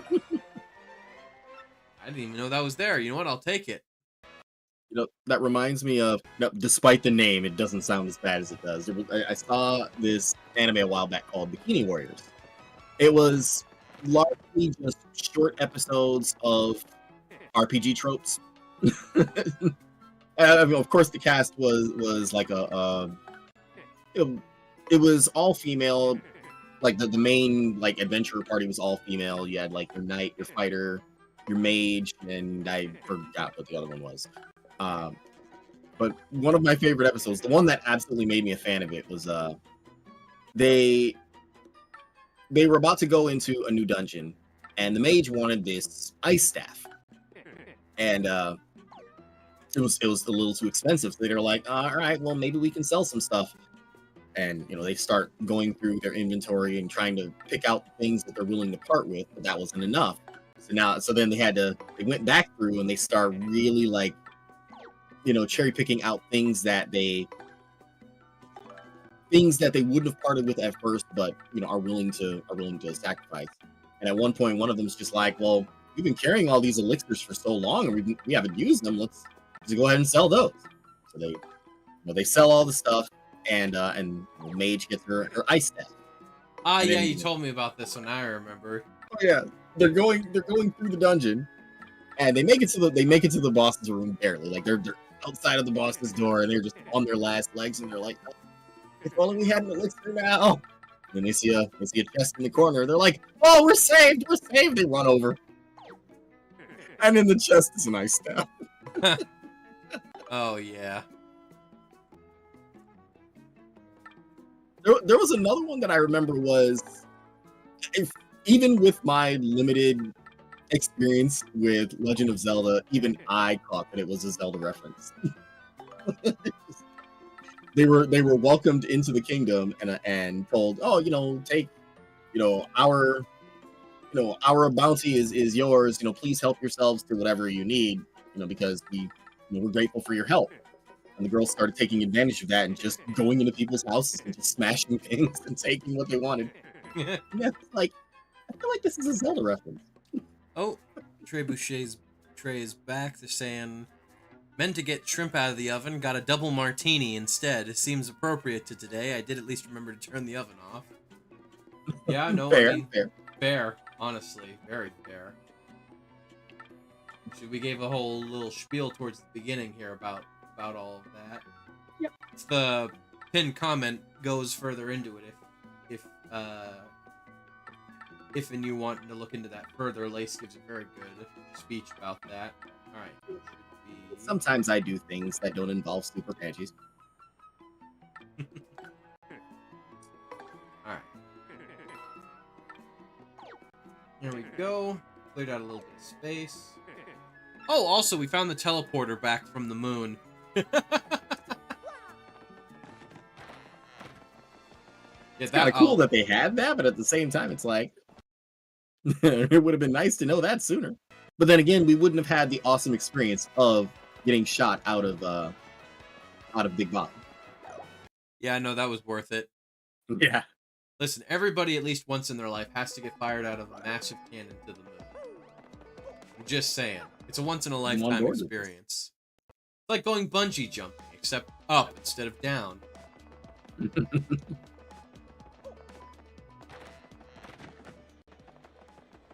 least I feel like now getting shot out of the cannon definitely is a vibe. Definitely would be something that's just kind of fun.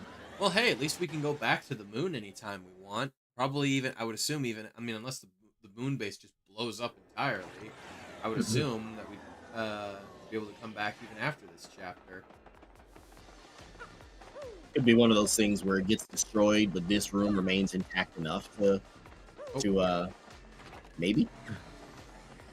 Not what I meant to do. There's that gear up there, but how do we up? Oh yeah, look, she can smell it. She knows there's an item here. How did we get up there? I don't know. Oh, wait a minute. No, wait, that wouldn't work. I just smacked my head on the ceiling. I was about to do the super spring jump. No, that won't work here. Flurry maybe? Yeah, I was just starting to think maybe she could Many exciting things are once in a lifetime experiences, to be fair. Last in a lifetime, more accurately.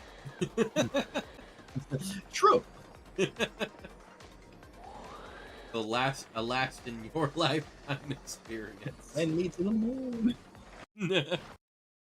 Alright, maybe we'll find some... Oh.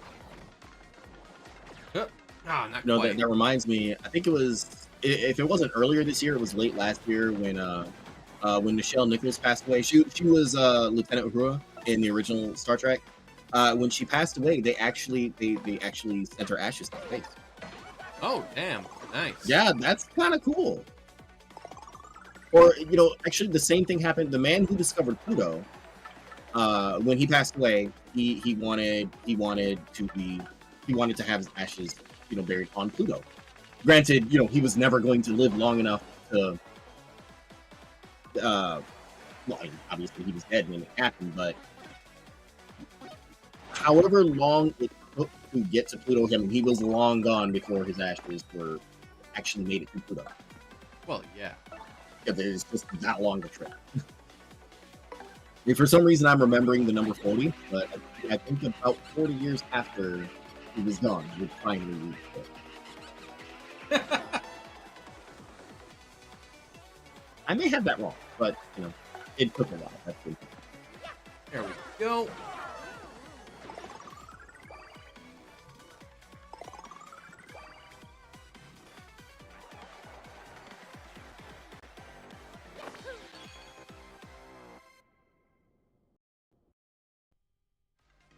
Trace says I can half remember his name. Clive Timothy Tomahawk. I can't remember off the top of my head. This was another one of those random things I looked up at work. When I work overnight, I do overnight security on the weekends. When I'm there, I just find random documentaries to watch. And this was one of them. I have many times told the hilarious tale of it started as a joke. I saw there was a documentary on how cheese was made, and I was like, "Oh, haha, let's watch the cheese documentary." And then I actually was watching the cheese documentary. Like a couple of minutes into it, I really was fascinated by the process. Oh, apparently they found it. Clyde Tombaugh. Yes, Or yes, Tombaugh. yes. I think it's Tombaugh. Yeah, Tombaugh sounds about right. Hi, That's how- Gaelic. Good to see ya. Hey, Gaelic, good to see ya. Go. We're on the moon. And it's not made of cheese. Much to Wallace's dismay. Right. But the moon, it's got to be made of cheese, Gromit. Why wouldn't it be? I was the only one in my family that loved Wallace and Gromit. Like, my cousins just didn't like it. Your cousins okay. are wrong. It's okay to not have good taste. They're just objectively wrong in that sense. I'm Right? actually super excited about the new...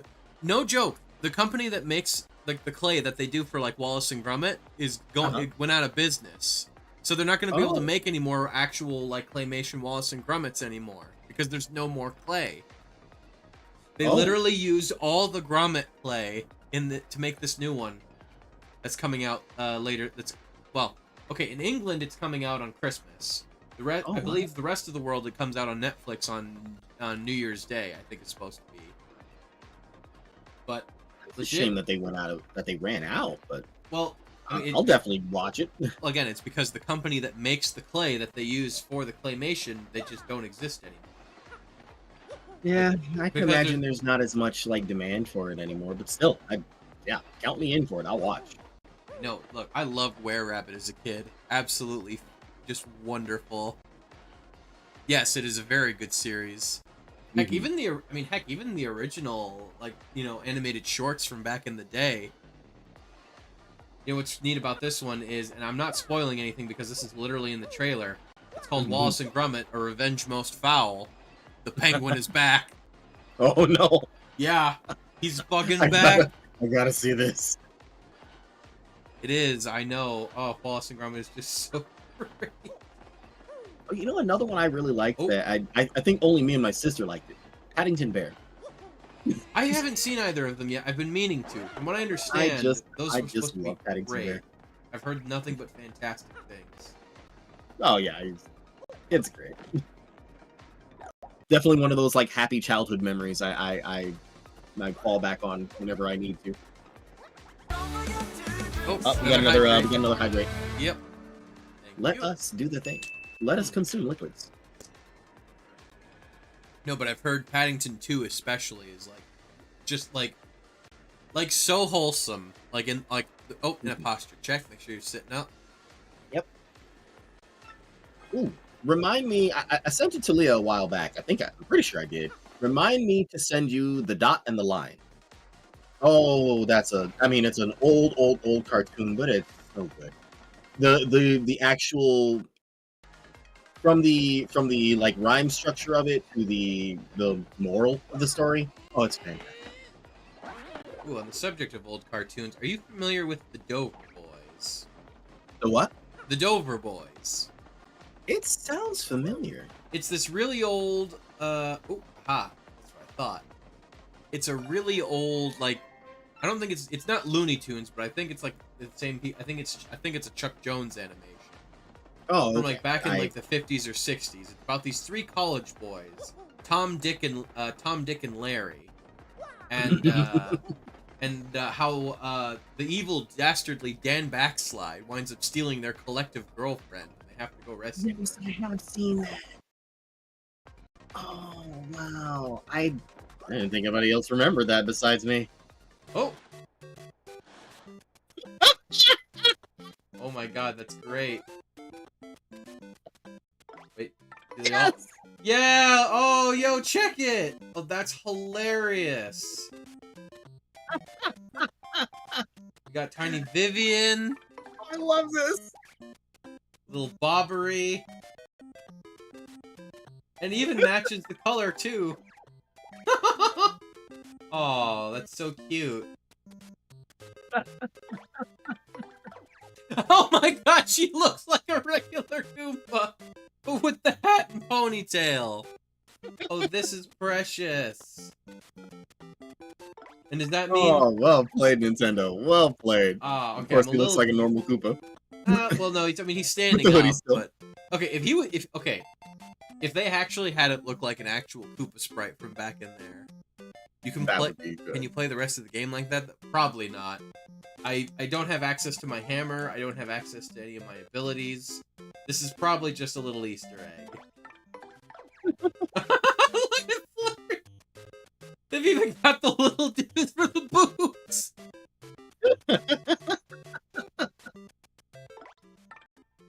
Oh, this is great.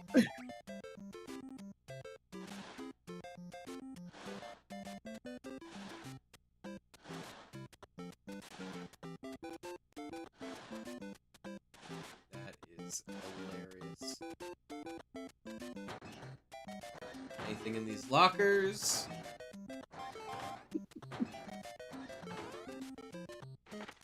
How to turn on the power. Left, right, middle. Do not forget. Oh, hang on. Lace, real quick, write this one down. Oh, Today's code is 014029. And that's today's code, so it changes 014. daily. 029. Got it. I assume it changes like with the actual clock too. Alright.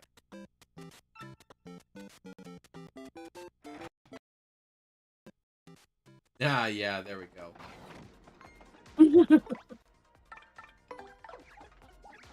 That was a nice little Easter egg. That was hilarious.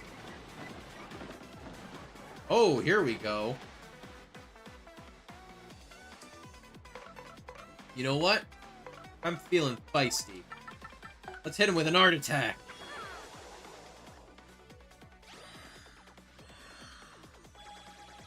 Feel the power of creativity.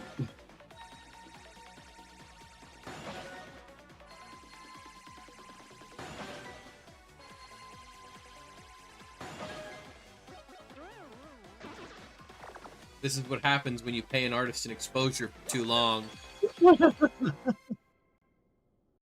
They pull this shit on you.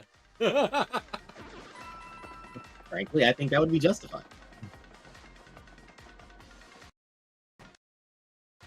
You know, a couple of the actual like club gigs I did as a DJ, they pretty much either offered me free drinks, which I turned down because I don't drink, Right. or it was more like a exposure type of thing. It's like, yeah, cool, but I mean, I had to use gas to get here. Can I at least get some gas money? That would be nice.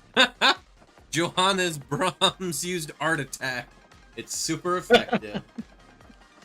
Very well played, Trey. Very well played. Everybody gangster until you break out the neo-cubism.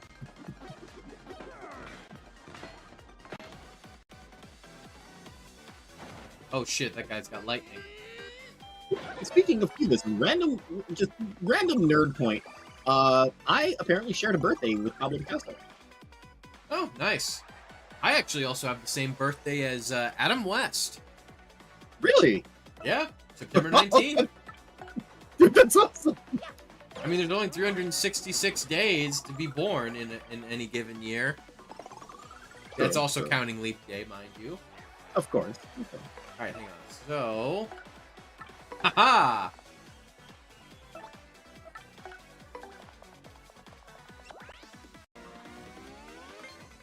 Yoink. Mine now.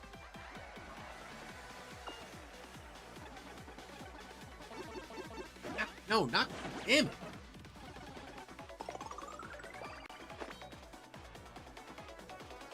They always go for Miss Mouse. It's always with the butt attack. Bunch of weirdos. I want to sit on her face. And Well, not you the know fun what? Here's what we do with perverts around here. way. I'm like right here, man. It's Wait, I can't say that Aki's here. I take that back. I take that back. I didn't say that. too late. Now she knows. She heard you. Yeah. Feel the wrath of France. They would have found out somehow anyways. Nope. Wait, no, that was on the upper floor. Right. Let me just double check these rooms just to make sure we haven't missed anything. It's also here, so I'm doubly not getting away with anything today. Yeah.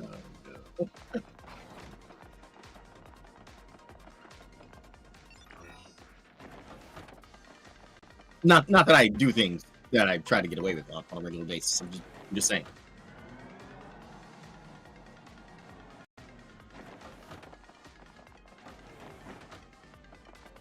My suspiciously specific denial. Boring fact based on some Wikipedia searching. Apparently Trey's birthday is also the day of the Treaty of St. Clair Oh, was signed. I have no idea who the signatories were, nor what the treaty was about. Trey, you have just given me something to look up. This weekend. That'll be the next documentary that I look up. There we go. If I can find one. I assume I can find one. I found one about the earliest recorded city in history, and it was okay, Oh I guess. I mean, the God. story was interesting, but not as interesting as I expected. Oh. We literally have a Japanese crane game. Alright, the crane will move backward for as long as you hold down X, using the crane. Use the crane well to get stuff you want.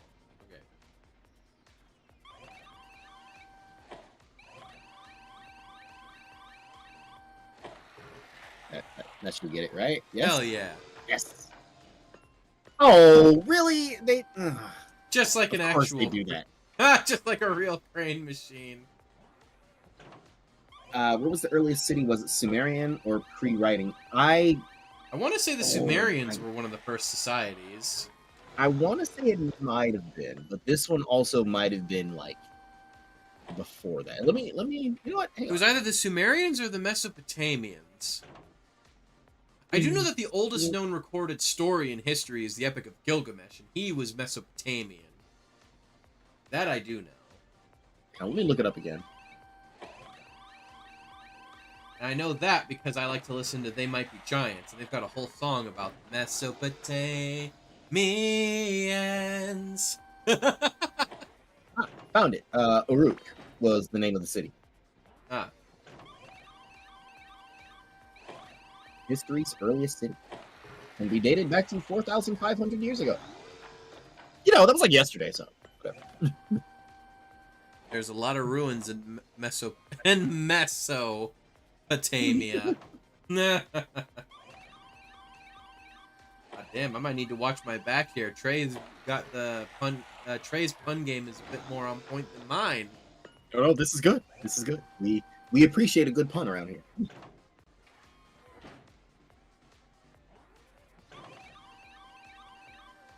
Puns are a fine art form that not many people can appreciate. You know, the reason why I think it keeps dropping is because I'm not quite getting like directly on it. I think that's why it's dropping. Oh. It looks like you are. Nope, too far to the right on that one, I think. Yeah, I see. Maybe it'll. Yeah, that'll hold. Really? Come on. No, I think it has to be like completely in it, otherwise it won't go. I feel like it was easier in the GameCube. It might have been. That shouldn't have fallen though. That looked like it was nice and secure. There we go. See, it's gotta have it all the way on the bottom. That's what gives it to you. Oh, okay. It's got to be like perfectly cradled. Oh, no, that's Yeah. fair. That's fair.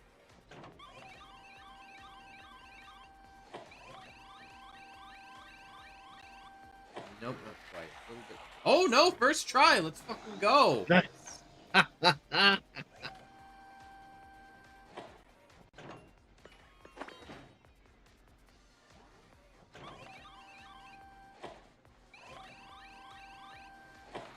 No, there's an emote in PSO2 that's exactly this. It's like a UFO, like crane game thing. Just comes over and picks you up, Nah. and it also drops you.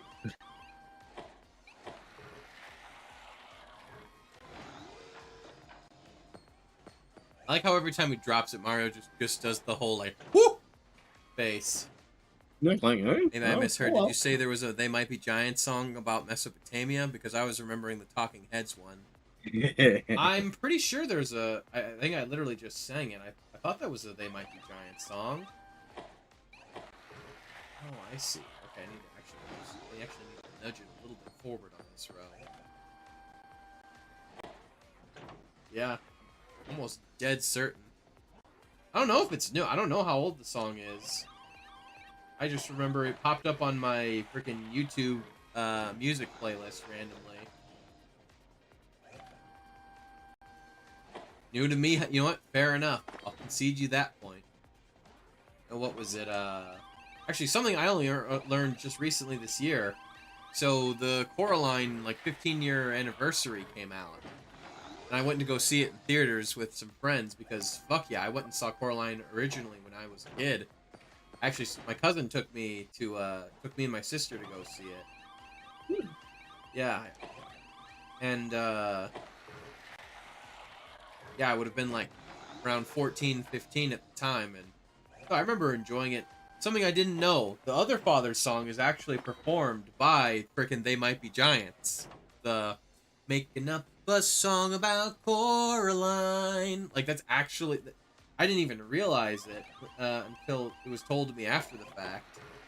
Because my girlfriend was like, hey, was that They Might Be Giants? And I was like, wait, was it? And then we looked it up, and yeah, no, they wrote and performed that song. Oh. Huh.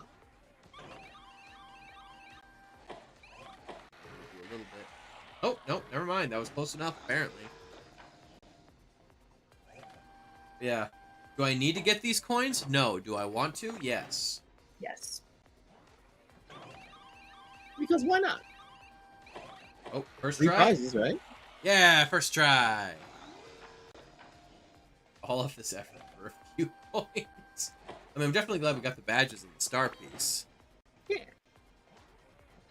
Yes, we stopped. The Feeling Fine badge makes Mario immune to status changes like poison or dizzy. Oh, dang. Oh. And your partner. Okay, they're both worth 4. So, definitely something to consider investing in down the line. Yeah, if there's something that deals a lot of like status effects. Okay, well, so the crane game was definitely an optional thing. And I remember seeing there was what looked like a BBEG room. Oh, wait! No, there's the door, the door code. We need to get that. That's on this floor. Oh yeah. Yeah, I've still got it on hand if you need it.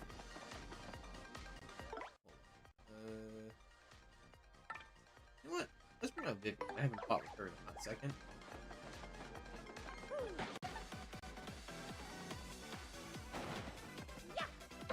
Gotcha.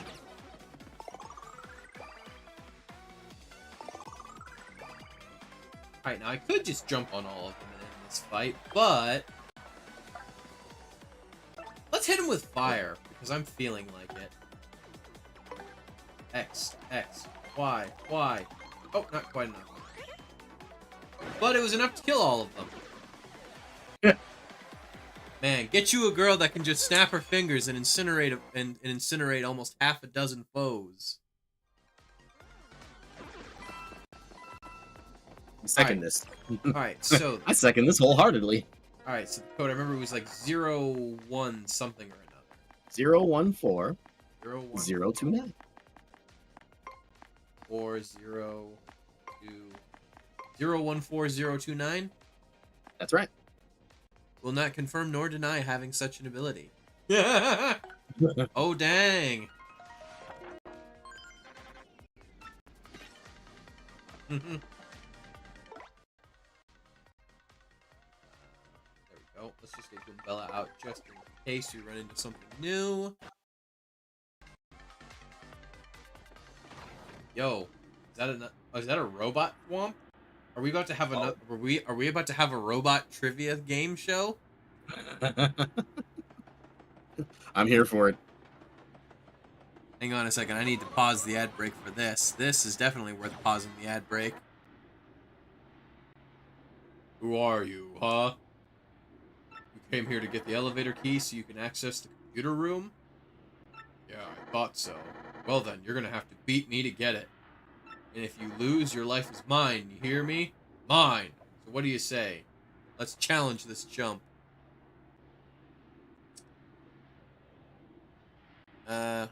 In the badly translated ROM hack, Book of Mario, thousands of doors. This section is basically impossible.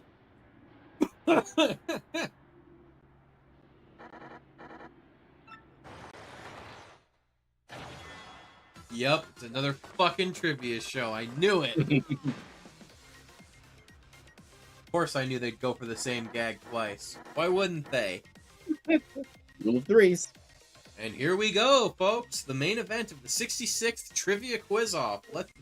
Yay. Love the LED screen in the back. If you get 5 correct answers to the following questions, then you win. But if you get just 3 wrong answers, you're toast. You don't want to be toast, folks. Well, what are we waiting for? Huh? Here we go. Question number 1. Exactly what's hidden here, Lace? The security key, a monkey, the elevator key, or Pretty Lucky, which is a badge? The way we used the elevator to get here, so it can't be that, right? I'm going to say the security key. All right. Security key. Are we sure about that, Lace? No. But I also don't remember what we were looking for. Ooh, sorry. No. You're dumber than dumb, Lace. Remember, 3 strikes and you're out, loser. If I remember correctly, I do believe he said right before, he said, are you looking for the elevator key to get to the computer room? Oh, see, I didn't even remember that. Now, question 2. I thought we took the elevator here. My bad. What's the girl's name? What's the name of the girl in Petalburg who's patiently awaiting for Coops to return? Toonie, Marilyn, Flavio, or Koopy-Koo? I mean, I'm gonna go out on a limb and say Koopy-Koo, but I really don't remember her name. Yeah, I know Flavio got mentioned.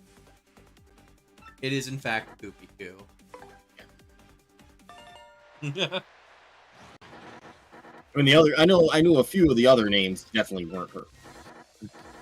Are you telling me? What are you telling me that Coops isn't dating Flavio? All right, question 3. Goomba, Lava Bubble, Buzzy Beetle, and Boo. How many feet do they have total? Oh, okay, hang on. So Goomba got 2. Lava Bubble. I don't remember what a Lava Bubble. Oh wait, that was those. I don't think they had feet. Buzzy Beetle, they would have 4 because they walked on all. And Blues have 0. So 6, I want to say. Yeah. Yeah. How many feet do they have? D feet. Yeah, I want to say Nice. 6.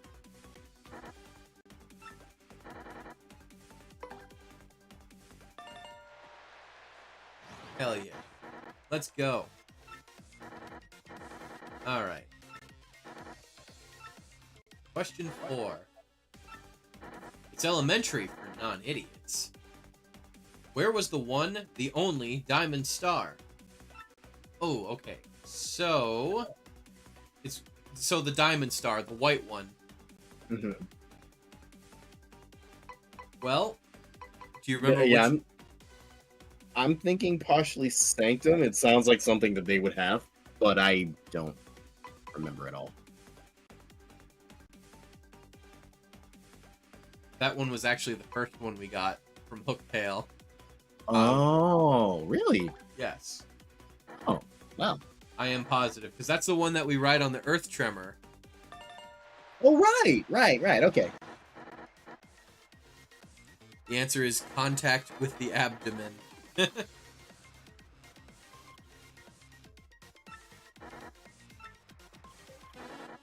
That's mainly the reason why I remember, because our first... Or no, wait, no, that's what gave us sweet... No, we had sweet treatment. Yeah. What was the name of the very first champion of the Glitz Pit? Prince Mush, Prince Macho, Prince Marsh, or Prince Matthew? Isn't it Prince Mush? So let's find out. I thought it was. It is, in fact. Oh, hey, look at that! My memory works! Yay! All right. Time for question 6. What did Francesca and Frankie from Rogueport lose on Keelhaul Key? A necklace, a bracelet, a ring, or some bling? 2 of those answers are redundant. They lost the ring. Exactly. That was an easy one.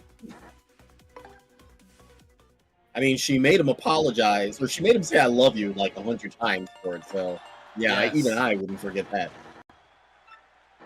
Wasn't because no, she's the one who lost it. She made him say "I love you" 100 times because he suggested they go back and try before they find it. Ah, right. A winner is you.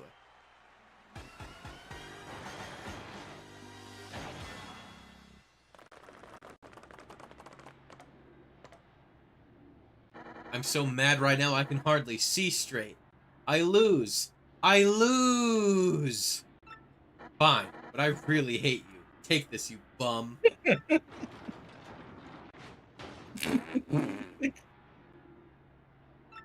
Robot. Mom's got like all the attitude of an angry teenage girl.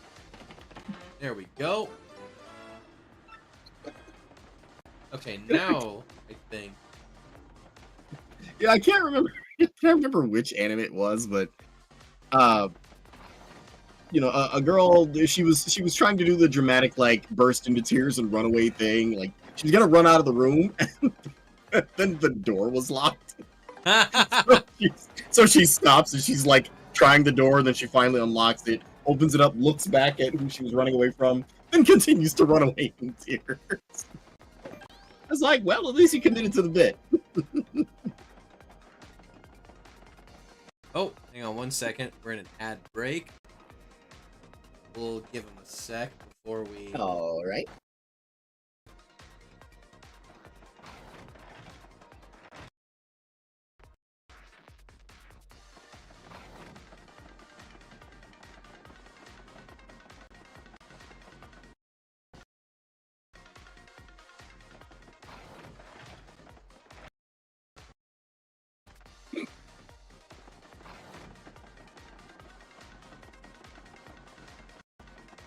One sec.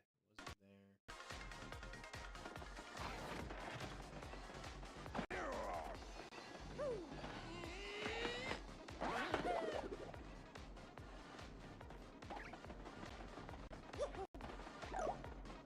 Oh, okay.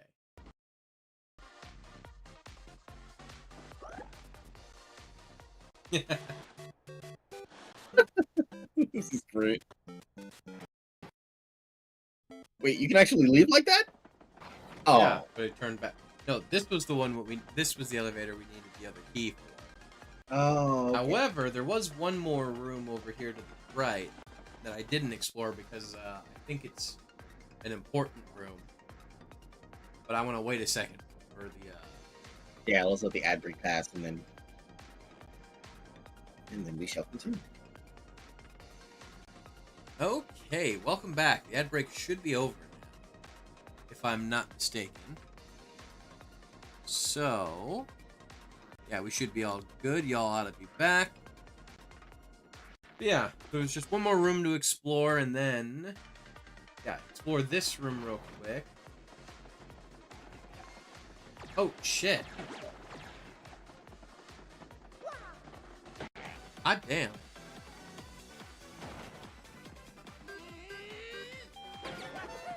I don't think I have a... I don't think I have this thing.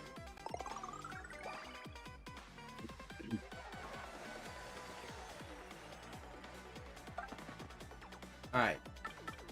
X-Yucks.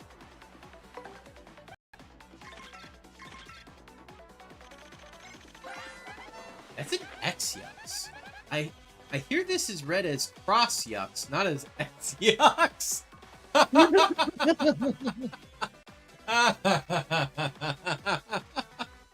Cross-Yucks.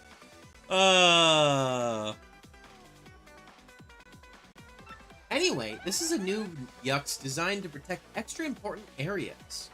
They were designed to be unbeatable. They're not. HP is 10, attack is 3, and defense is 1. It can produce 2 mini Cross Yuckses at once. And it has an excellent success rate of immobilizing opponents. We gotta do something about that if we're gonna win. Well, luckily for me, I've invested so heavily into upping my attack. Yeah, this is not too big of an issue at all.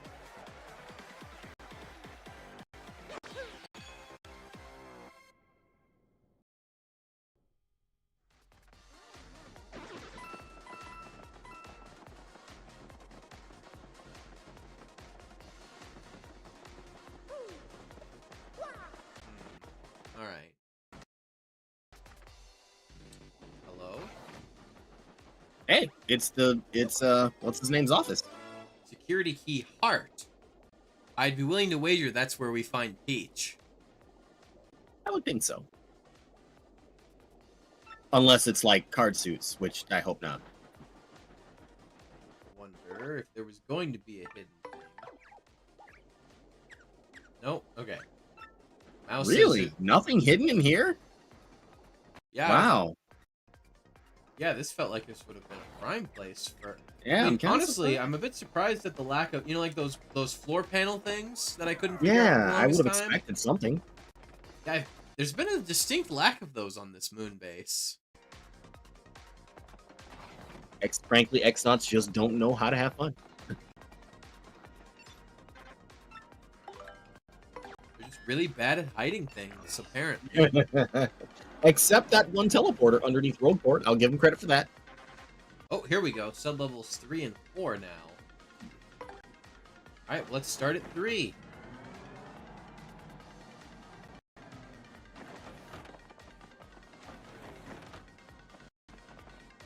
Oh.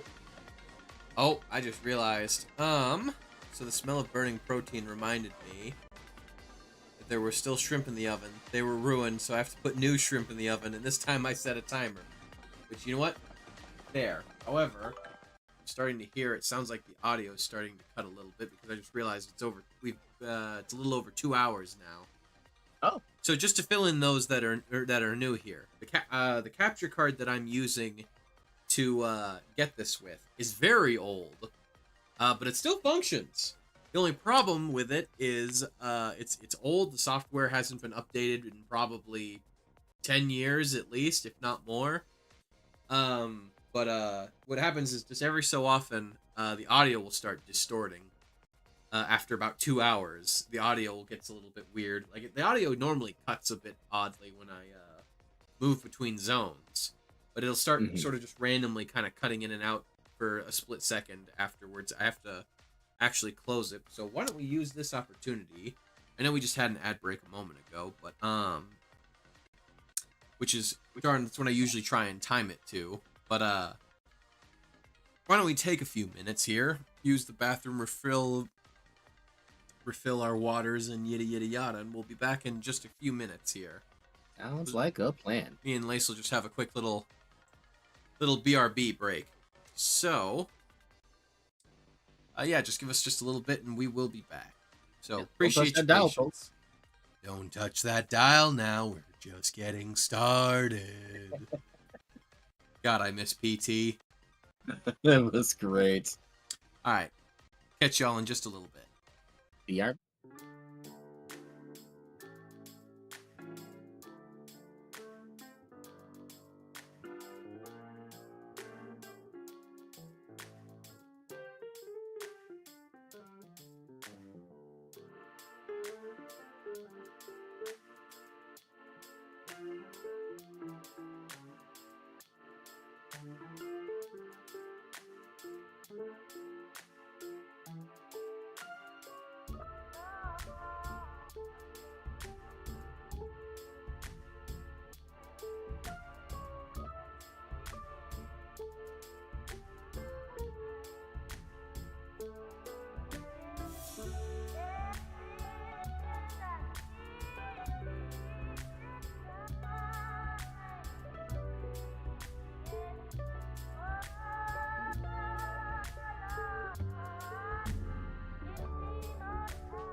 All right, and we're back. Welcome back. Okay, so let's see. Floor 3. These guys are so weak. I just absolutely trounce them. I love it. Ooh. Oh, okay. You were right about the playing card thing, Lace. Oh no. Oh no. I wish I was wrong about that. No, that just means. Oh, yeah, we got a diamond security key and a heart. When did we get the diamond one? I want to say that was in one of the science rooms. Ah, gotcha. All right, so we're like everyone's favorite Bon Jovi song. We're halfway there.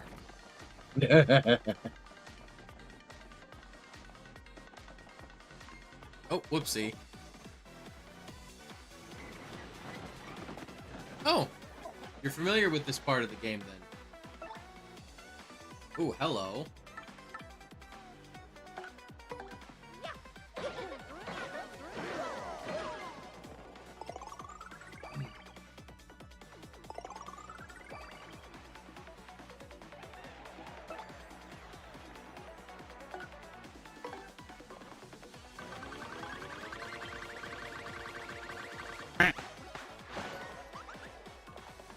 Didn't realize you were this familiar with the game, Gaelic.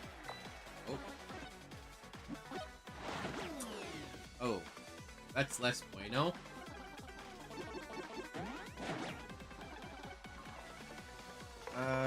You know what? How about this?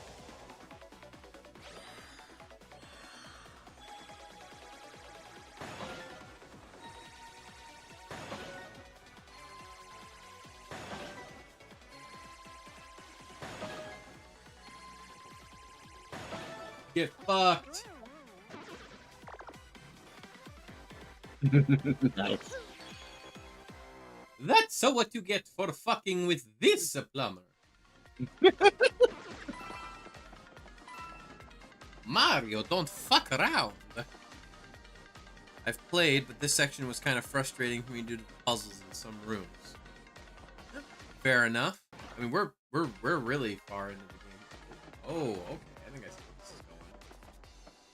Oh, sorry, I was a little bit too.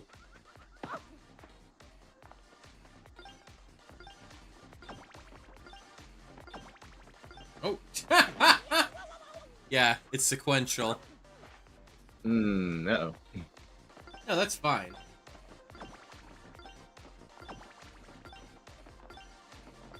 Oh, now I get it. Now Oh, no, that thing's going on its own. Oh.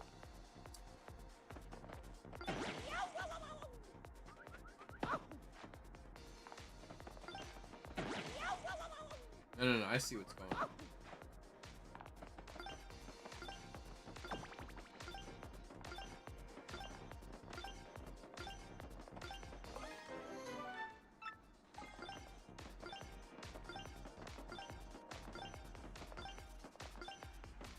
Yeah, no, it's not when I step on it, it's just literally moving on its own.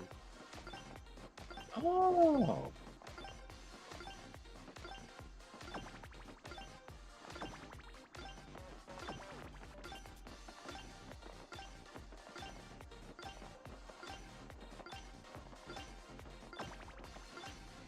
This is wild. Oh, ho, ho, ho, you! Oh, that's... Aw.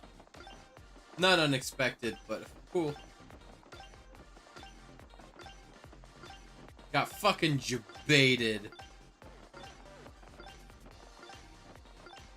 Okay, I see Gaelic said something, but I need to pay attention to this so I don't fuck up. Here, I can check. I see you have said a thing. I acknowledge. However, this is some intense shit. Like I said, I've played it, but this section was kind of frustrating for me due to puzzles in some rooms. These rooms suck.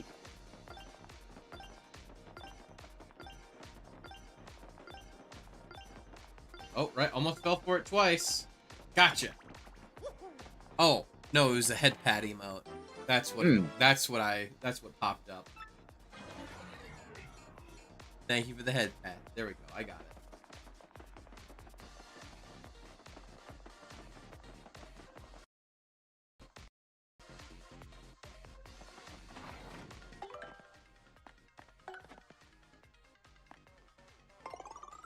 Go. As long as I'm careful, I should be able to recover that HP without too much issues, Mario.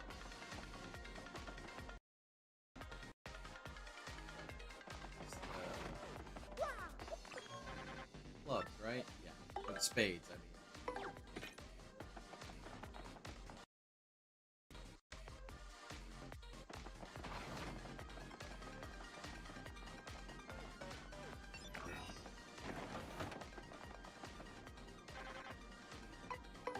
Whew! Okay.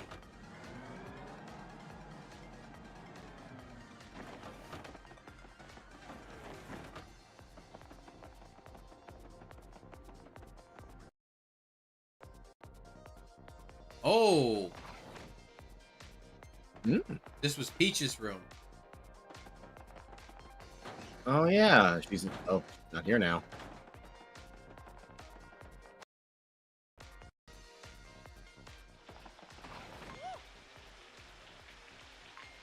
Oh no. There's no way that's Peach. I knew it!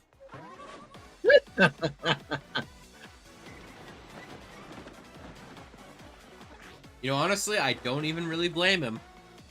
If I was taking a shower and some stranger walked in on me, I'd be fucking throwing hands. Yeah, that's kind of.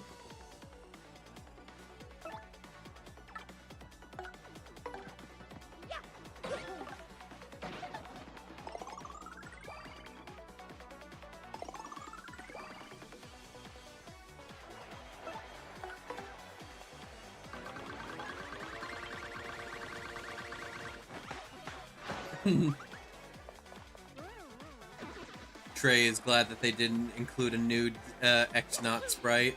Oh yeah, me too. Ah, here we go. There's the last security key.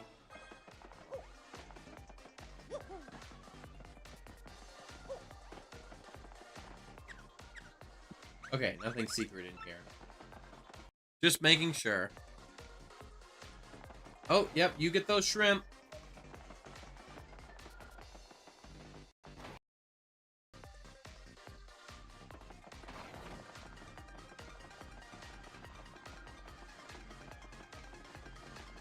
Ah, okay. So the room to tech is locked. So there's no choice. We have to go up into that room and then.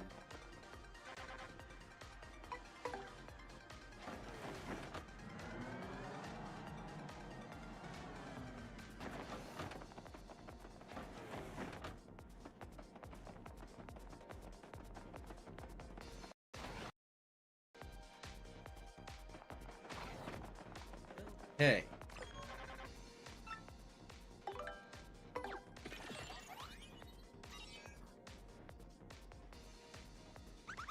Princess Peach could be hidden just beyond that door. Hold on a second. Definitely time to pull out Bella. Boy, here we go. Wow.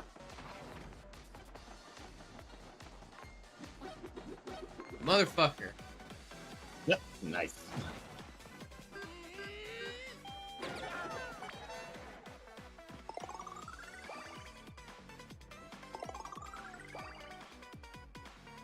God damn, an entire audience of frickin' Piranha Plant. Look at that.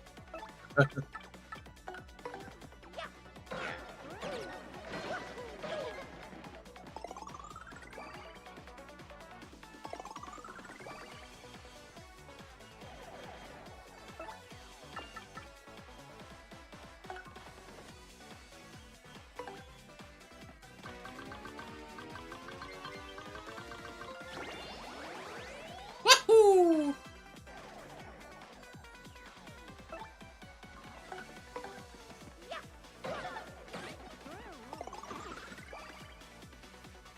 Okay, nice.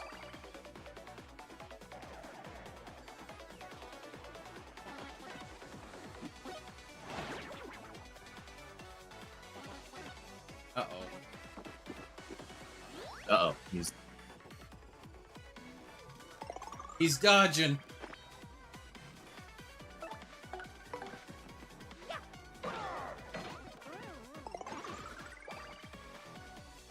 Oh, damn, look at that. He's schmoving. There's no way we'll be able to hit him if he's schmoving like that. Look at those moves. Those are killer. There's no way.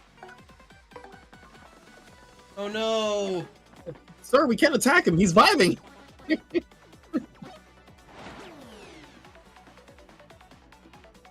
then there's only one thing to do. Appeal to the crowd.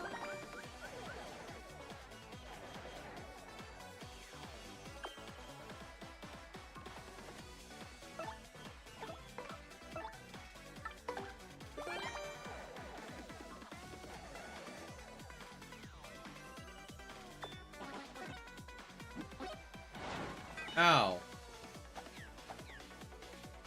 Well, now you gonna get it.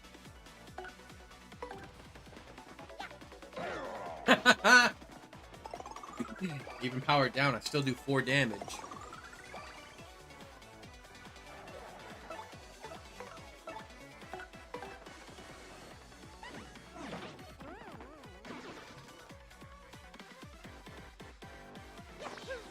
There we go.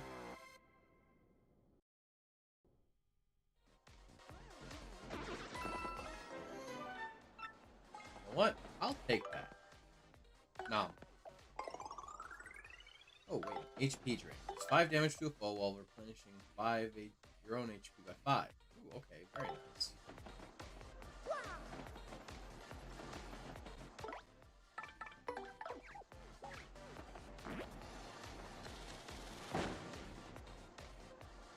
Ah! There we Nice. go.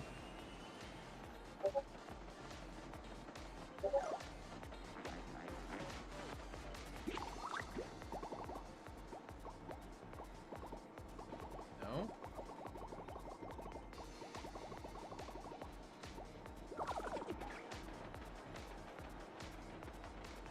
What am I missing here?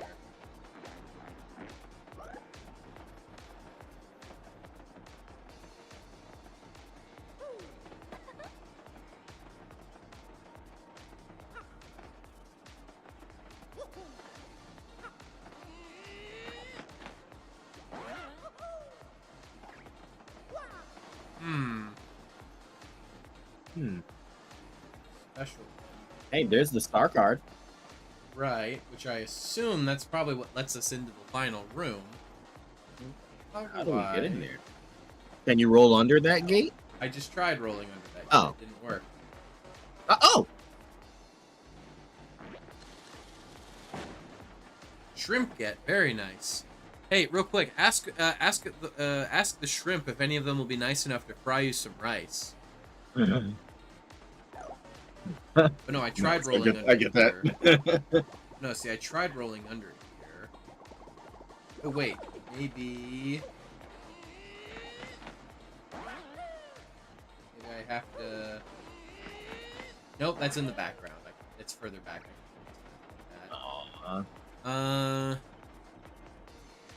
Can you get on top of the machine there? With my spring jump, I can only either bash into things underneath or grab onto pipes. I can't exactly. Right. Plus, the conveyor belt will be moving you back from it all the while, anyways. Huh. Well then. Shrimp, being dead, have not volunteered to fry rice. Oh, unfortunate news. Oh no, Leah's got something. Oh, frickin' doy. I know what. If we can't roll under it. Oh, Vivian. Right. We make the floor move. Ah, well played. Well played.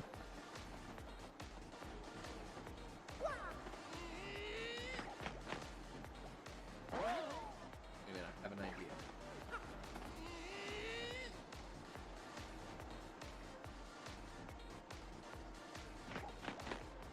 Ha ha ha!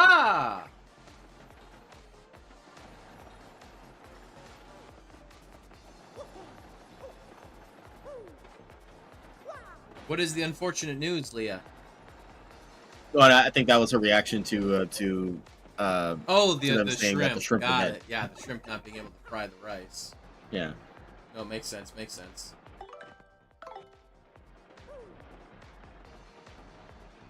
Oh. Oh. Oh. Whoa. Ah. Almost.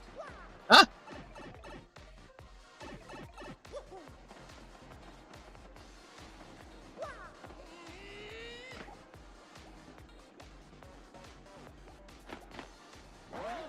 All right. Thank you very much for stopping in, Gaelic. Always great to see ya. It looks like we got an ad break coming up here. I paused it already earlier. Oh, it's fine. We can. Ah, gotcha. Knew it could be done. Mine. Mine.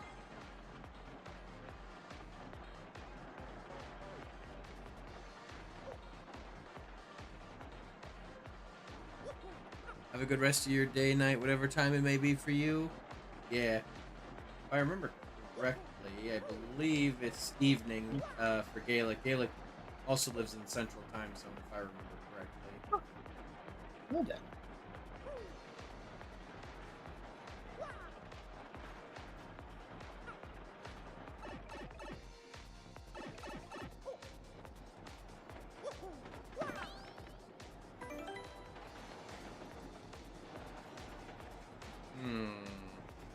Wait.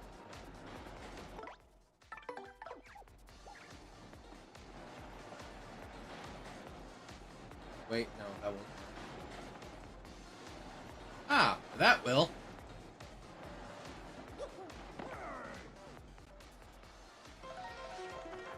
Stairs.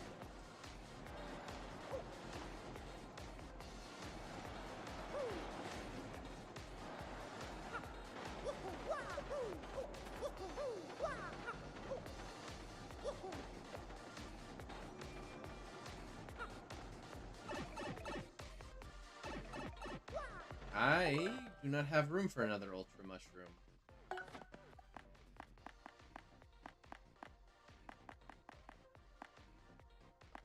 There. For the sake of completion.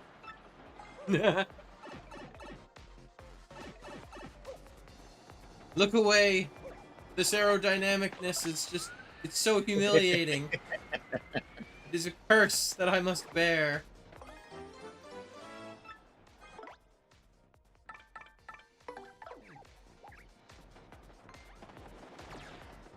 I think I've gotten that one before, but let's just be sure. Oh, yes, I have.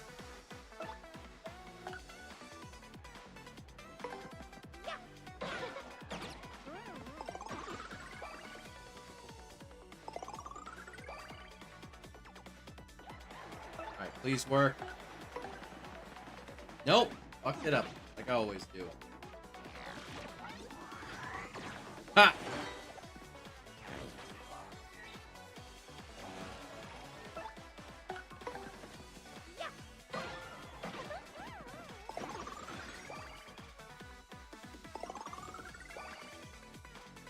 Oh yeah, that's right. They did say it would shield them.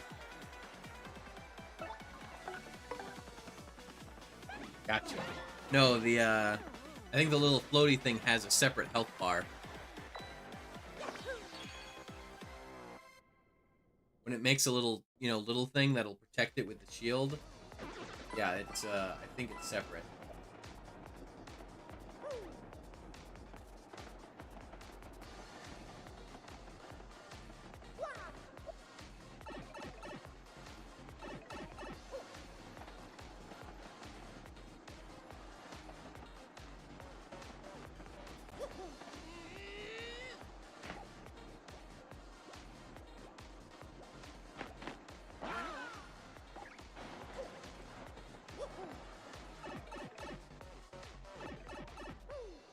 Okay, now we just make our way back, and then up the stairs we go into whatever the heck is whatever the heck is waiting for us in that next room. Which is probably not anything good. Probably not.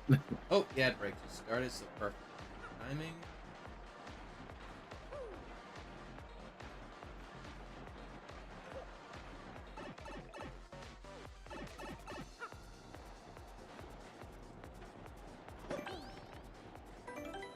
Yeah.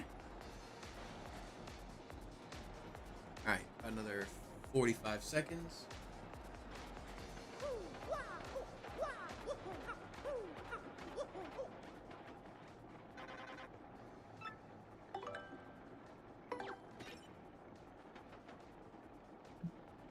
So what do you think we're gonna find behind the final security door?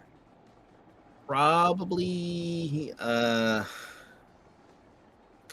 I'm sure they have some sort of crazy defense waiting for us. I hope it's a pony. A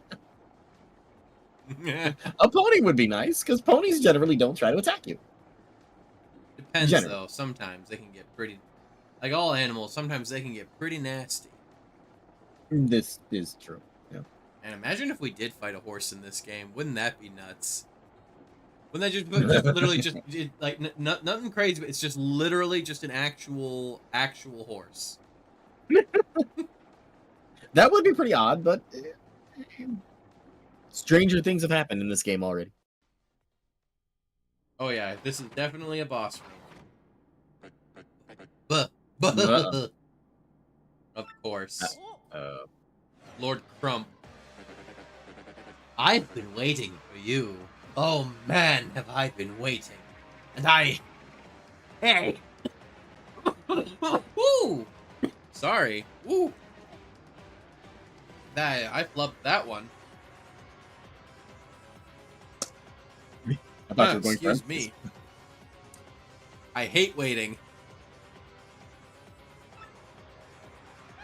You again?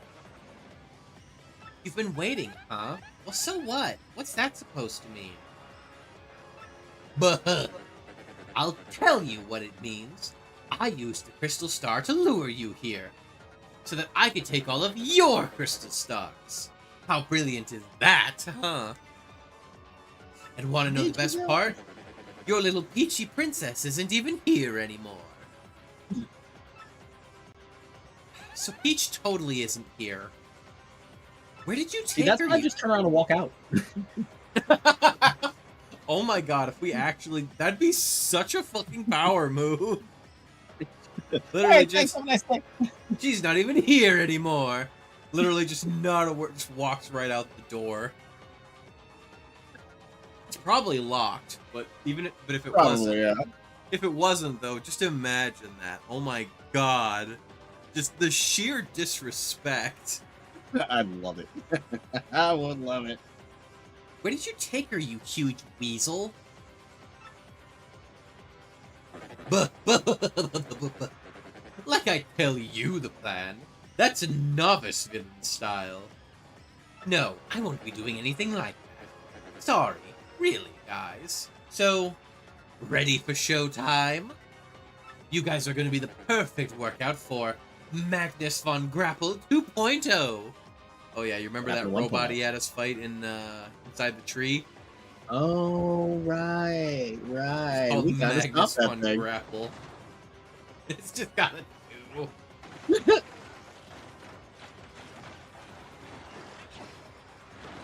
Oh, this thing. I won't lie, the animation is impressive. It is. I also like how it looks like a Chinese takeout box.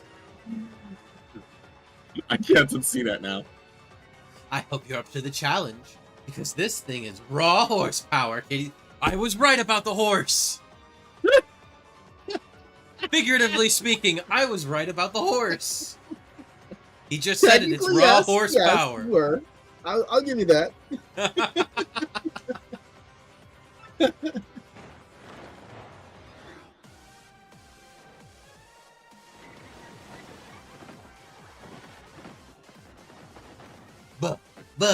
Buh. Yeah, last version was buggy, so we made improvements. 1, 2, a dozen. Get ready for a whole new way to experience pain, you junior varsity losers.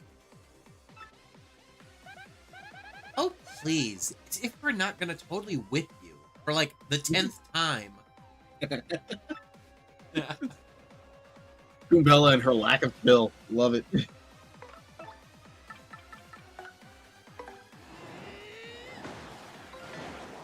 we go. Hit it with some fire.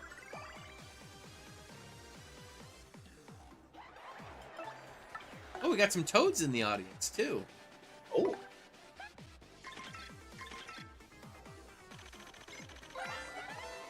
Ah, Magnus von Grapple 2.0, the upgraded version of Magnus von Grapple. Max HP is 70, attack is 6, and defense is 2. Its basic attack is a drill move that drops from above. It also sometimes releases its fist for flying X punches. Each X punch has a max HP of 5, an attack of 9, and defense of 0. When those fists are flying, you may get attacked by the fists and body in one turn. Take care of those low HP fists early on. Trust me. When the body's HP gets low, it'll also fire machine guns, and who knows what else. It may not look too different from the last version, but it's much stronger, so be careful. I still think the whole design is a little ridiculous, though. There we go, there's the shade. We knew it was coming. Here it comes, suckers. Magnus drill attack. Is he calling out his attacks? Oof. Okay, I didn't quite time that one well. In my defense, it was terrible. He's calling out his attacks.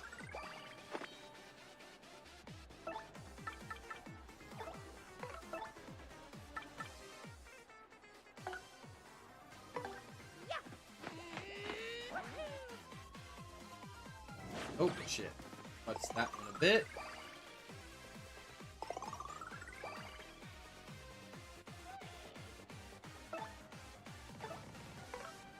Alright, let's see. Who do we think would be... He's got some defense. So probably not Egbert. Or maybe Miss Mouse. I have a D&D boss who will call out his attacks unwittingly. He has such pervasive telepathy that the party just have a sense of what he's about to do. Can't blame him for getting a little theatrical. Yeah, no, fair. I mean, if you're gonna do it, you gotta commit to the bit. I'm gonna say, let's go with Bobbery.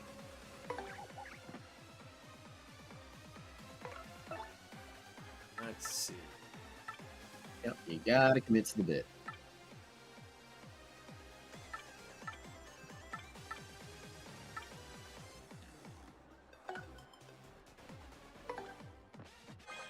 First things first.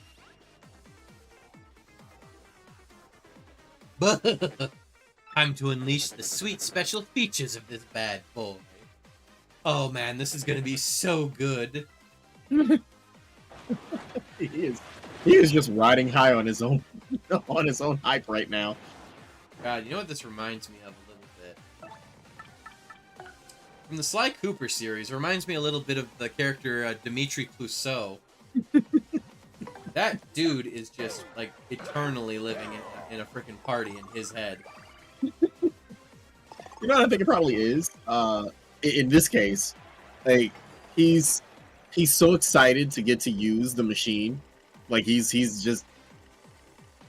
Like, it's less about trying to stop you, and he's just excited to use it. There we go, I mean, bingo! he doesn't want to stop you. Oh, sweet! Like, he does want to stop you, but he's mostly just happy to be showing off his cool toy. Which, I kind of get it. I kind of get it.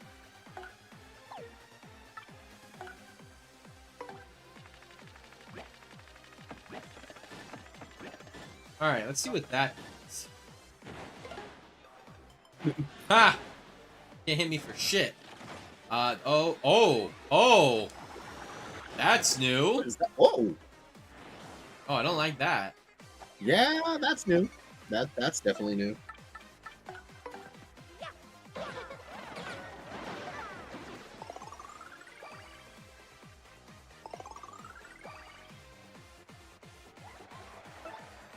You know what?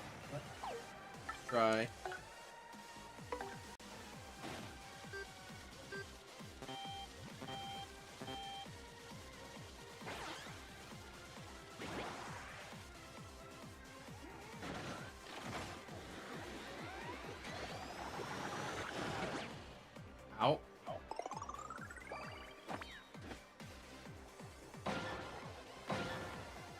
Alright, so 3 damage. Let's go ahead, let's bust out. You know what? Power lift. Yeah, let's do this.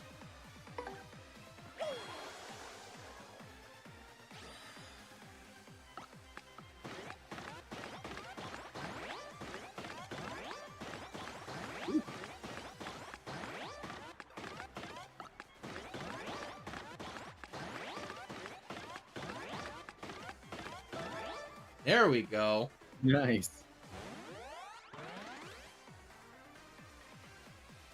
Beefing ourselves up. Very nice.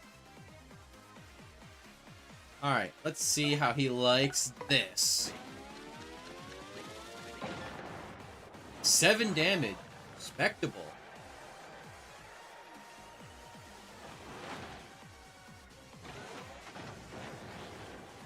Ah! Didn't do jack shit, homie.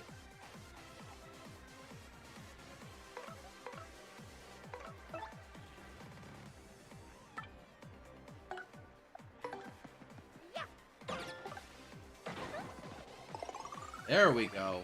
Now we're doing some solid damage. Oh, and we got a mist. Oh, I get it. Because when you're covered in it, the enemy's missed. Okay, that's not okay. All right, that's not bad. That's not bad. I like that. You guys should be little puddles of nothing by now. Oh well, I've still got some tricks up my sleeve. What? And No, what you doing now? if I had a nickel for every time a boss scooped up a bunch of the audience members, I'd have 3 nickels.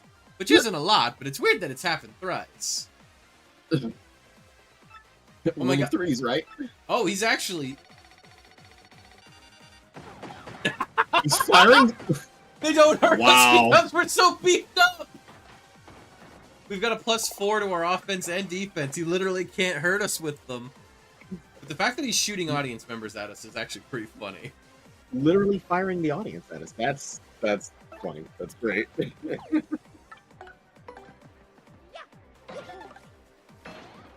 God damn, that's some damage. I'll give him points for creativity, though. I wouldn't have thought to do that. Ah! No.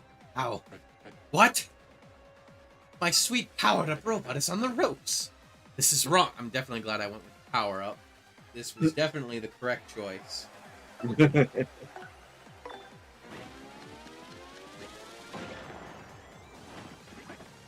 My only regret is that I have bonitis and that I couldn't do 1 more damage.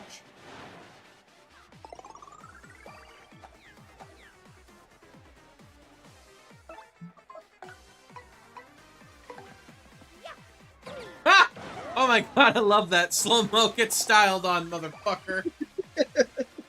L plus ratio plus get styled on.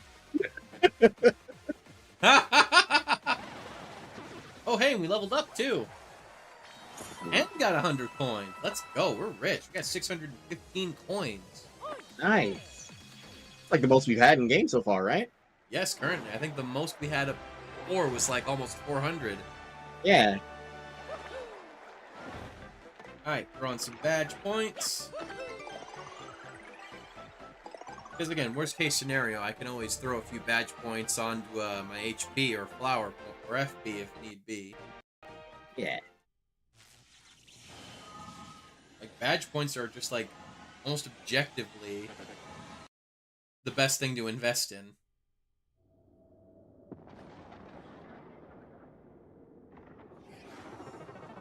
Looks like Lord Crump is blasting off again!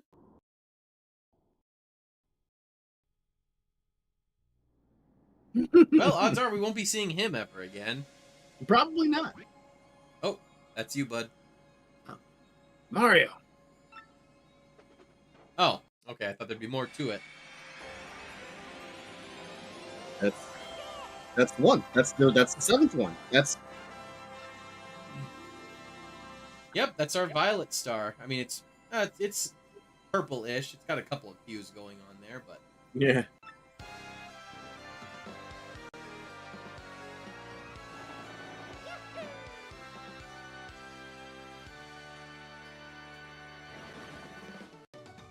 last crystal star hidden in the X-Naut hideout on the moon. By the time Mario recovered it, Peach had already been taken away. Where could Peach be now? And what of the elusive Grotus? Perhaps he holds the key to the remaining puzzle. Mario finally has all 7 crystal stars. Where will they lead him next? Oh, here we go. Time for Bowser. Alright, you take over Bowser, I'll do Cammy again. Well, we're here. Now where's the stupid Cautionly Sanctum? Crystal Star's there, right? So they say, your putridness. Lo and behold, there it is now, right behind you.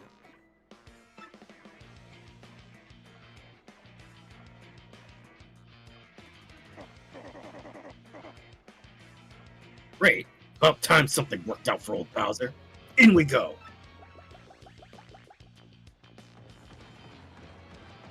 Oh, you get to play as him. Oh, that's right, of course.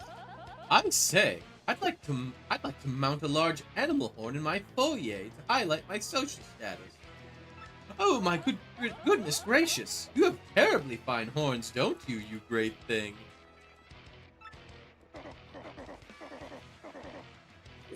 What?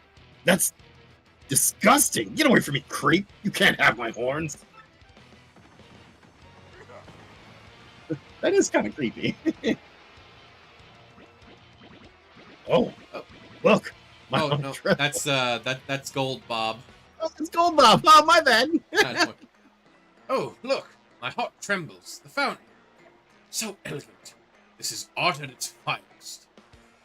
That would be pretty funny coming from Bowser. So very observant as usual, my dear Gold Bob. Indeed, surely this is an artist's art. Yes, dearest, one cannot measure its worth by coins. That is what makes art, art. And yet, the filthy rich always seek to define art with their ill-gotten coins. Yes, they seek to buy it. Yet how can one appraise what the eye cannot perceive?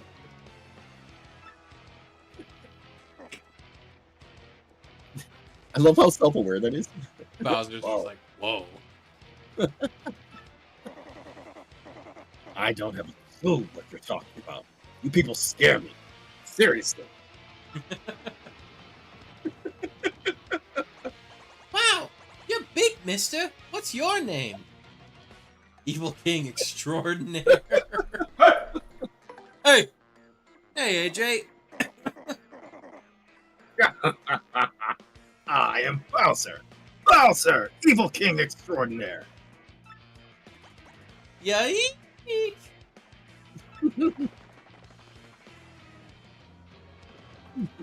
Scaring children, Bowser, really? I mean, would you really put him above that? No, it's on brand for him. Doing good. What's up with you, AJ? We're just here having some fun. What is it? We're getting real close to the end of friggin' Paper Mario here. We're just terrorizing children as Bowser. You know, same old, same old. Just, you know, kind of the usual stuff in your day-to-day. Yeah, you know, typical Wednesday stuff.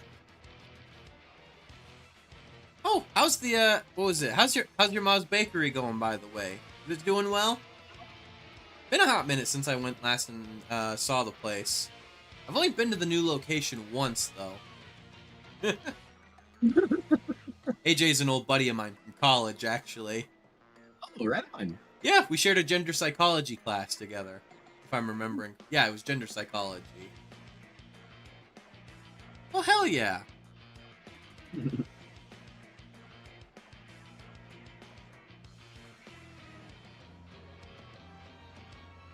glad to hear it. Oh, hello there, guy. Ashley Heights is nice on a warm afternoon, eh? Is that? You're a great and evil king, are you? Really? Yeah, you know, guy, I think maybe you got a little too much, son, eh? I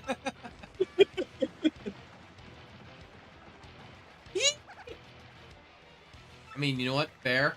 She's a toad. She'd probably know who Bowser is. Yeah.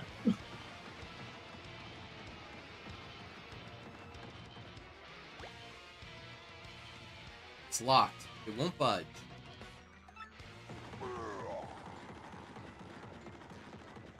Darn it!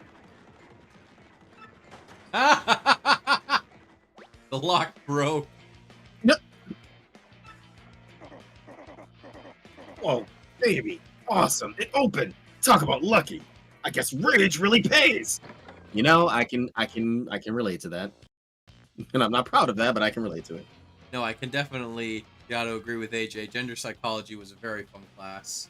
I think one of my favorites was when we talked about, I think it was called Project Hawkeye. So basically, it's this website where what they do is they try and take poses of like female superheroes and villainesses. Uh-huh. And basically, they'll take like whatever pose that they're standing in and like the style of outfit that they're wearing, and they'll just redraw it, but with a male superhero. Like just like the weird ass angles that you see, like them like curving their backs and like standing it, and just the outfits, and it's hilarious. Oh god, if you ever get the chance, seriously, freaking Project, I believe it was called Project Hawkeye. I'm gonna look that up. Because I believe that was the original one they did. They like, if I remember correctly, the person that started it was looking at a cover for a comic once, and saw it and looked at it and was like, hey, you know, it'd be funny actually. What if I just redrew this, but it was Hawkeye in that same pose? Nice. For real, it was great. Oh man. Very good times. Yes, this is it, Haggy. This is finally it.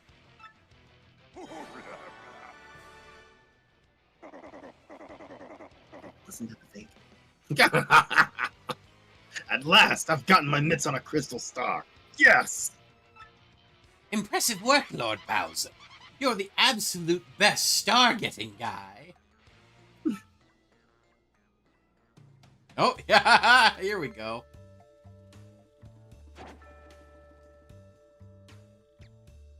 That's you, buddy, remember?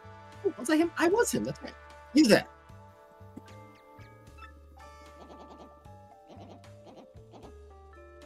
I have you now, villains. You're common thieves, aren't you? Aren't you? My eyes never deceive.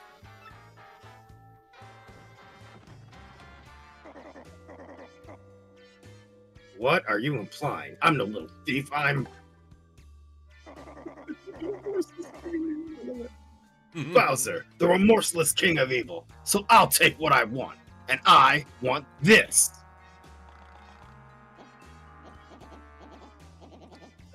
Uh-oh.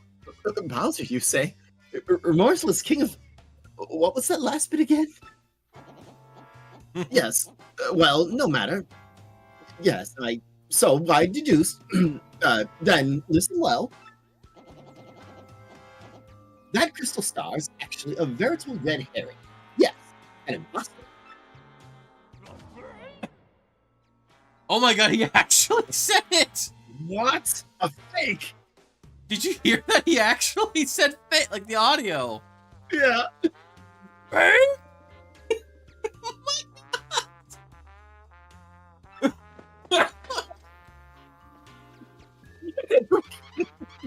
But look at that fancy display! The pedestal and everything! It's so posh! If it's a fake, then where's the real one, huh?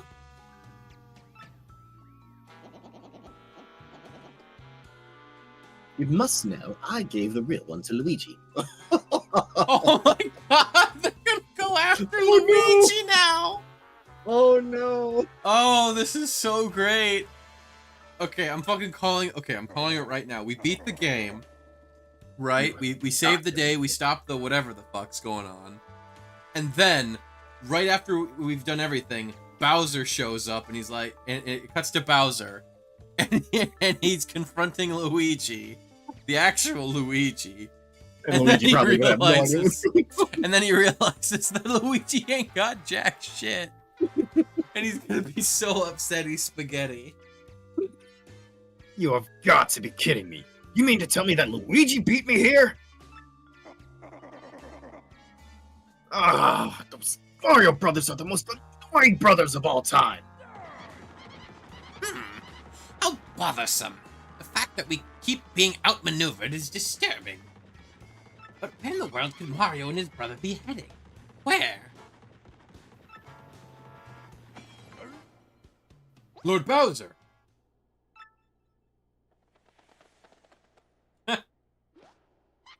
Ah, Paragoomba. What are you so worked up over, Tell me. Now reporting, sir. And ma'am? Sir and ma'am? Mario's collected the 7 crystal stars and is headed for the 1,000-year door. Well, okay, I guess they're... Never mind then. I guess I was wrong about that part. But oh well. What? 1,000-year door? What in the heck is that? I love how he's been going after the stars and he doesn't even know about the door. The 1,000-year door. An unbelievably legendary treasure is behind that door. Yeah. And I'm going there too. Immediately. Princess Peach and the legendary treasure will be mine. Emmy, we're leaving now.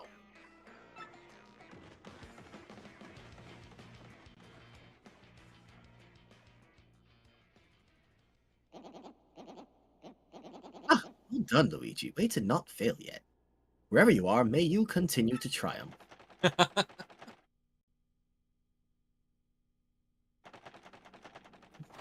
Poor Luigi. Getting tied up in something he has nothing to do with. Oh, that's right. We finally got all 7 crystal stars. Corking. Corking? I've never heard that one before. I assume Now if let's open the 1,000-year door. I had to guess, it probably has to do with like celebrating, like uncorking a bottle like, of oh, yeah, like uncorking a bottle of wine or brandy or whiskey or whatever the heck. I like that. That's Like kind of cool. you're corking a bottle or uncorking it. I get or I don't know. I mean, I'm guessing that's a bit of a No, a I mildly kinda like that. it's a mildly educated guess. I like that though. We still don't know where Princess Peach is.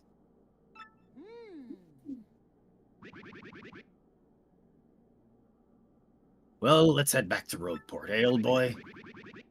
Perhaps Professor Franklin can help us find our dear Princess Peach, Oh yeah. Mildly educated describes my approach to everything. Well played. Well played.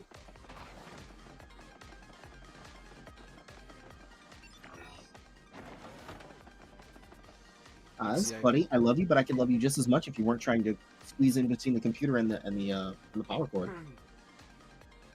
Hang on, it's probably going to still be locked, but I'm tempted to check real quick to see if text room is still locked. Also, we've got an ad break coming up, so don't worry, we won't do anything too important. Oh wait, shit! The door to text room is open.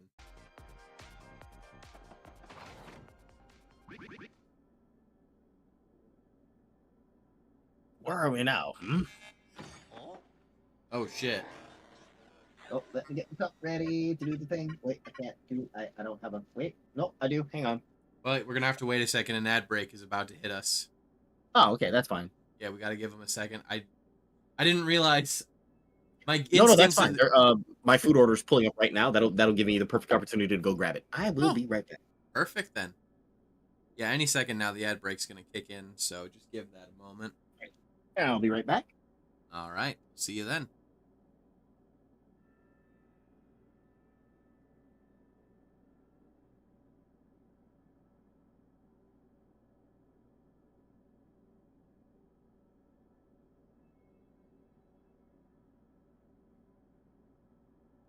But yeah, just give that a moment.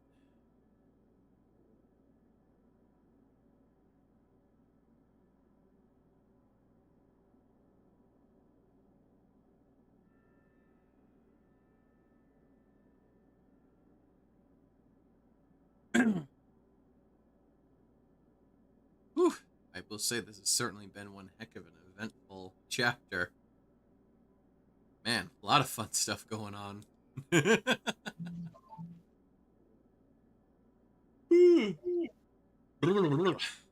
Pardon me. Day is certainly taking its toll. Isn't that right, sweetie cat? Yeah, it's a good sweetie. Sweetie cat just chilling on the cat bed. Vlad was in the cat tree, but he appears to have gone off somewhere. He's probably hiding about somewhere.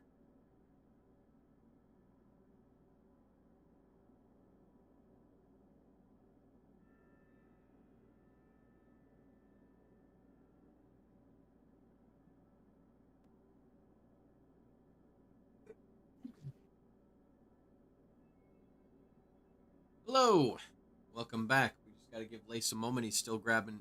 He's still grabbing the food he ordered. He should be back in just a moment. Yeah.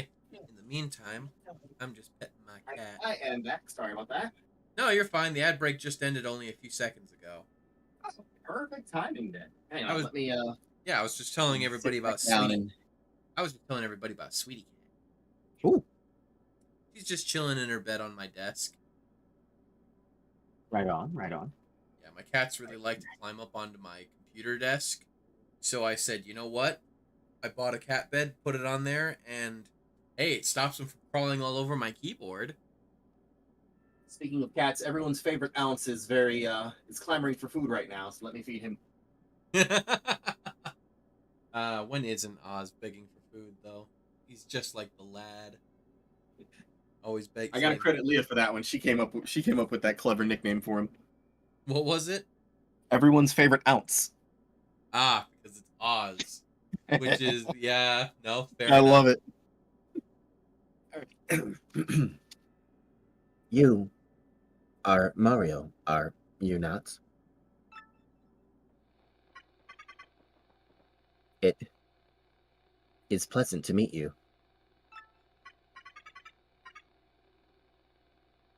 I am the main computer of this fortress.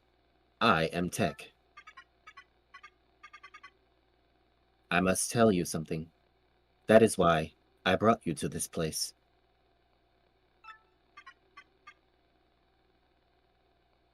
Princess Peach.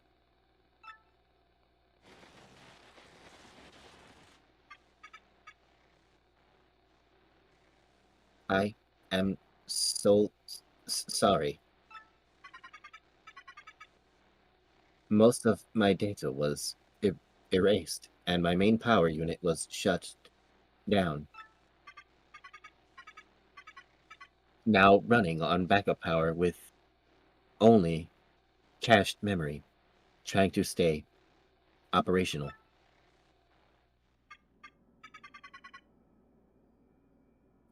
Mario, you know that Peach is not here, do you not?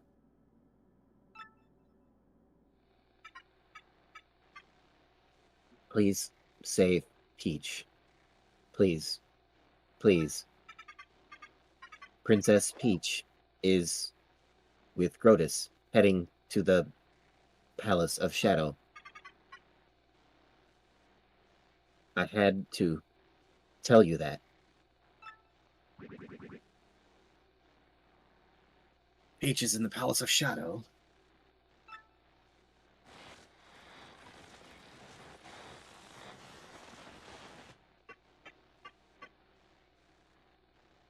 But backup power failing. Mario, use the teleporter room to get back to Rogueport. Teleporter room is on sublevel 2 of the fortress. I will release the room lock. Please hurry. There is barely enough power left to activate the teleporter. I will cease all functions to send power to the teleporter for you.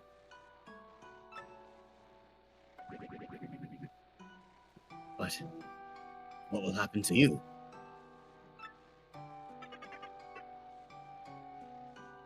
When the power is all gone, I will cease to exist as an artificial consciousness.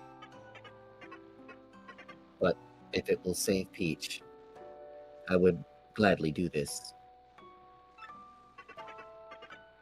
Because until I met Peach, I knew nothing of love.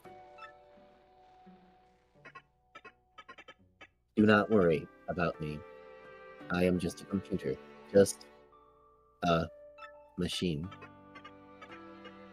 Mario, you must save Peach. I ask you, please. And tell her.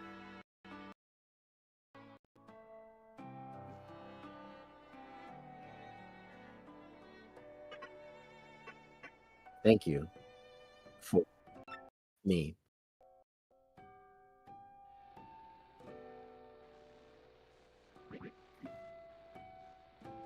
We will.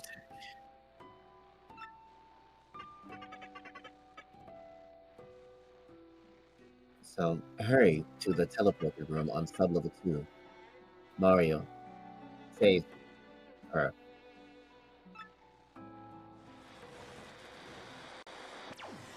Sorry, the lad was crawling on me all through that. He accidentally pressed the button No earlier. worries, no worries. Mario, we must save the princess. For that tech fellow as well as ourselves.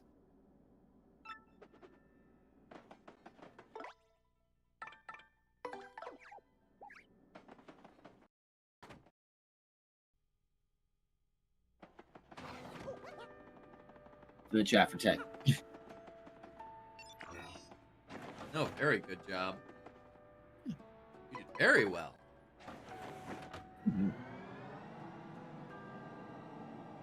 Well, I guess we're not coming back to the moon. Probably not. Say this was the room.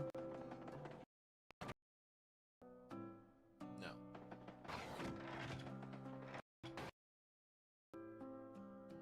The biggest ounce. No, I'm sorry, but I'm afraid the biggest ounce title belongs to Big Ounce, the groundhog from the Urban Rescue Ranch. I'm sorry, but he is in fact Big Ounce. He is the biggest. Yeah, I don't think ounce. even Oz is that big. He's big, but not that big. Ah, go. I tell my boss that I'm not coming in tomorrow due to the hangover. Oh boy, well. I mean, you do what you think. You do whatever you think you gotta. Yeah, do be careful. Do not overconsume. If you've got sick leave or vacation time, then sure, I suppose. Uh-oh. That's just.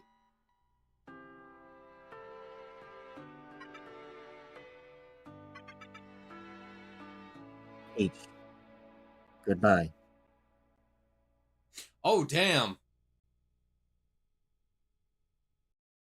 Oh, Actually self-destructed. I thought it was just gonna lose all power. You know. I thought so too. Man. So yeah, there definitely is no going back.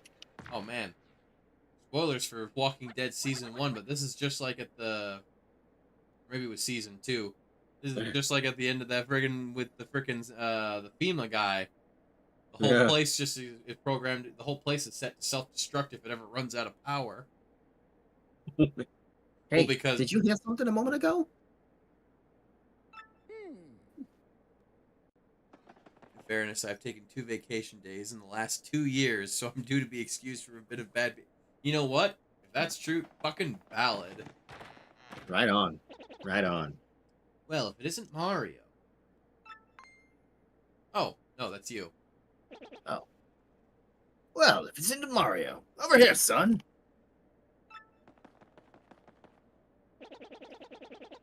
You brought the crystal star back from the moon with you, didn't you?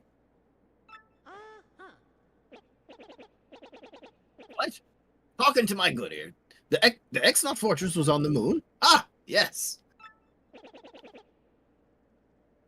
So Princess Peach was there too, I assume.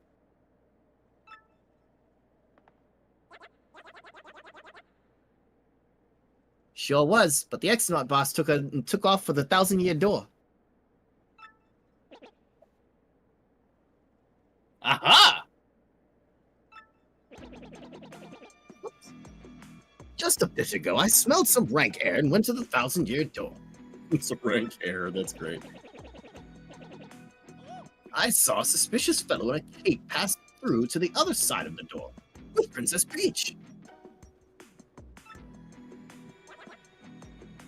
What? You said that door wouldn't open without all 7 crystal stars.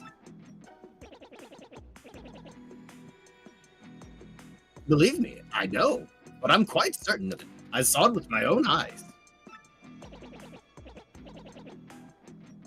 I have a very bad feeling about this. Very bad. Princess Peach is in danger. Time is short. We must go to the 1,000-year door and rescue the princess. I'll run ahead and meet you there. Don't dawdle. You must come immediately.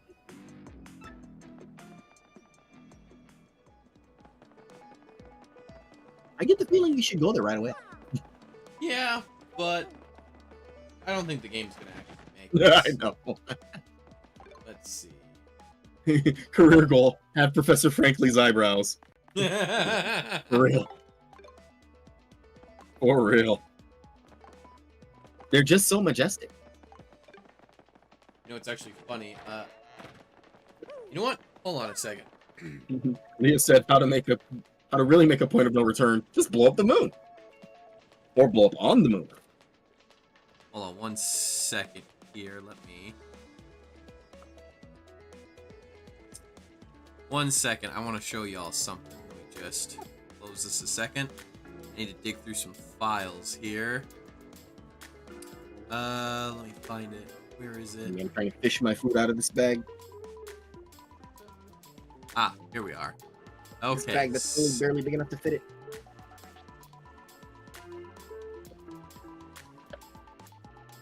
Okay, so you want to talk about some majestic eyebrows. Let me show y'all something. So, back, there's this D&D campaign I used to DM way long time ago, back around 2016, 2017. And in this party, we had a monk. His name was Fergus. And, let me show you how majestic this guy's eyebrows are. Look at him. Look at this man. He was a drunken master monk. Love it. Yeah, love it. Yeah, we had a... Yes, was drawn by my buddy Jonesy. Let's see, we've got a few other fun ones here. Oh yeah, there was Grob. He was a half-orc barbarian. There was Jakaj. He was a halfling barbarian. Ah, there's Leon. That was a Earth Genasi ranger. Majesto. He was an imp. He was an imp that would disguise himself as a gnome. He was the familiar of the party's wizard. Oh yeah, there was Mar. He was... So you hear about those RPG horror stories where, there's the rogue? Yeah, we had one of those. And that's a story for another day. Ah, there's Sinclair. He is a Dampiric bard. That was Sokka. She was a tiefling fighter. Second, back a bit. Yeah, Sinclair was an NPC. There's Fergar. He was a Dragonborn Paladin of Vengeance. Oh yeah, that was Eli. That was the guy who played Fergus. That was we never really did get very far in that game. That was his Paladin. I want to say he was an Oath of Redemption? Yeah, these are pretty cool. Ah, and there is Eddie. Edward Stumblefoot, aka Eddie. He was the party wizard. Okay, not gonna lie. He was a freaking... Okay. He is a gnome wizard who was technically the necromancer subclass. However, he was an evocation wizard. But he I gave him several opportunities. I was like, hey, I know you're a necromancer, but like, you clearly lean incredibly heavily into evocation spells. If you wanted to switch, he only cast the animate dead spell once in the entirety that we ever played together. And it was right at the end. And he literally just used them to carry a really big heavy bomb into a room full of mind players. And then it just went off and blew them all up. Yeah. You know, I bet you The- he'd been planning that for a long time. He was the world's. Here's the thing. He was the world's worst necromancer, but he was a great evocation wizard. Ah, yeah, that was Ernest. He was a ranger NPC.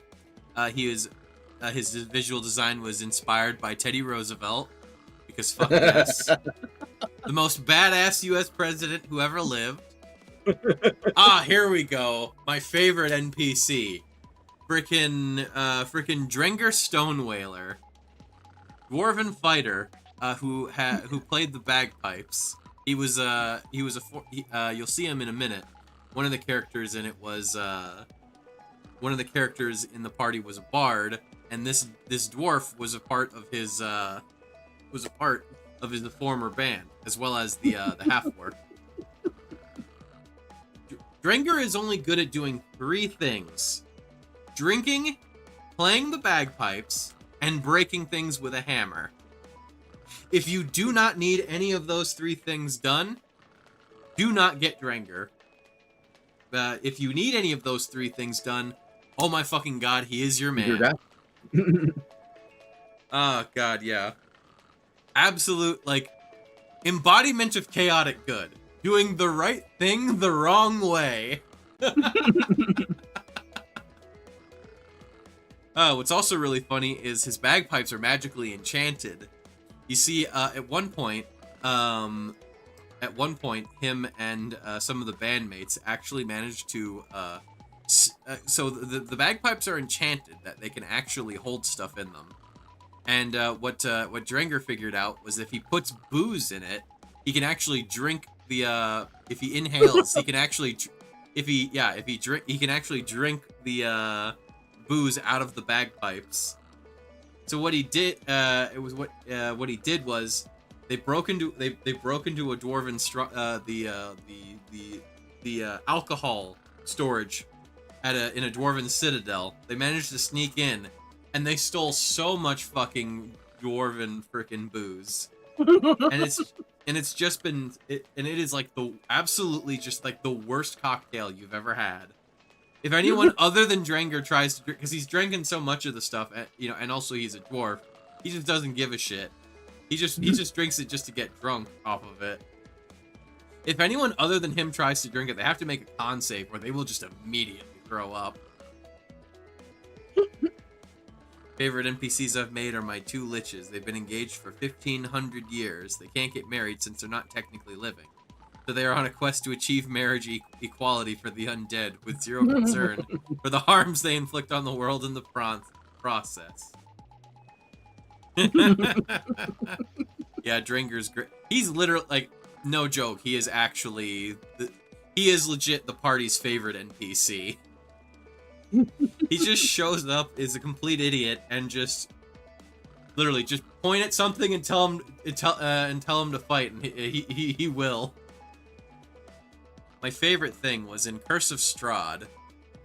Well, there's 2 things I will tell you about with this dwarf. So, Curse of Strahd takes place in a nightmare dimension, basically, that the party members get sucked into.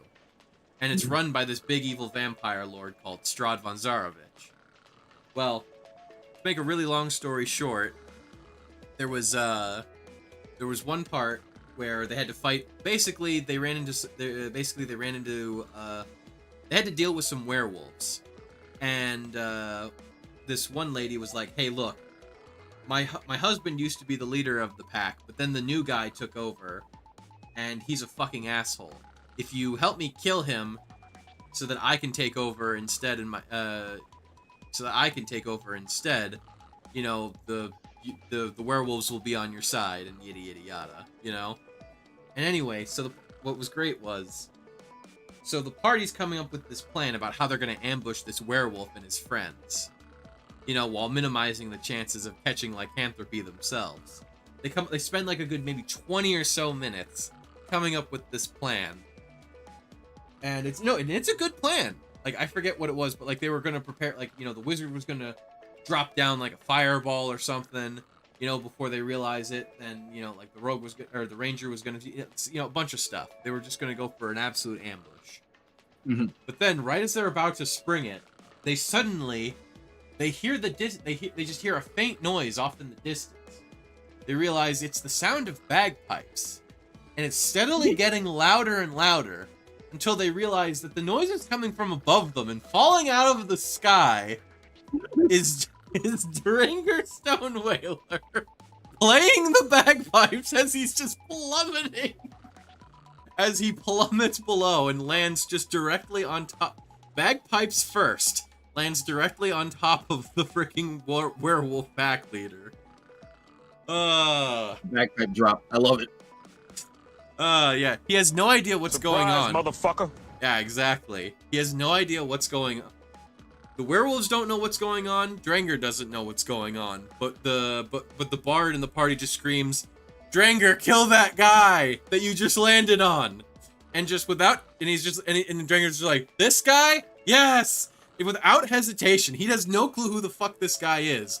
Just pulls out his freaking warhammer, just starts beating the shit out. It's a magic warhammer, mind you. So, for those of you that are like, but technically werewolves don't get hurt by non-magical or it was a magic hammer.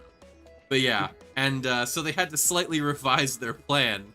Now that I literally threw a dwarf into it. I literally dropped a dwarf from the sky onto their plan. Oh, man.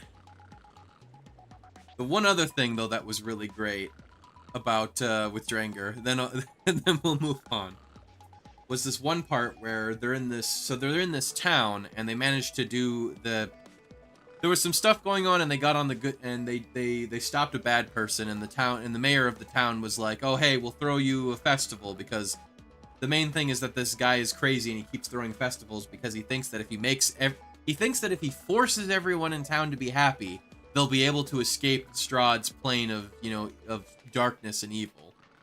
But anyway, the party gets on his good side, and they throw a festival in the party's honor because they actually did some shit that I won't get into.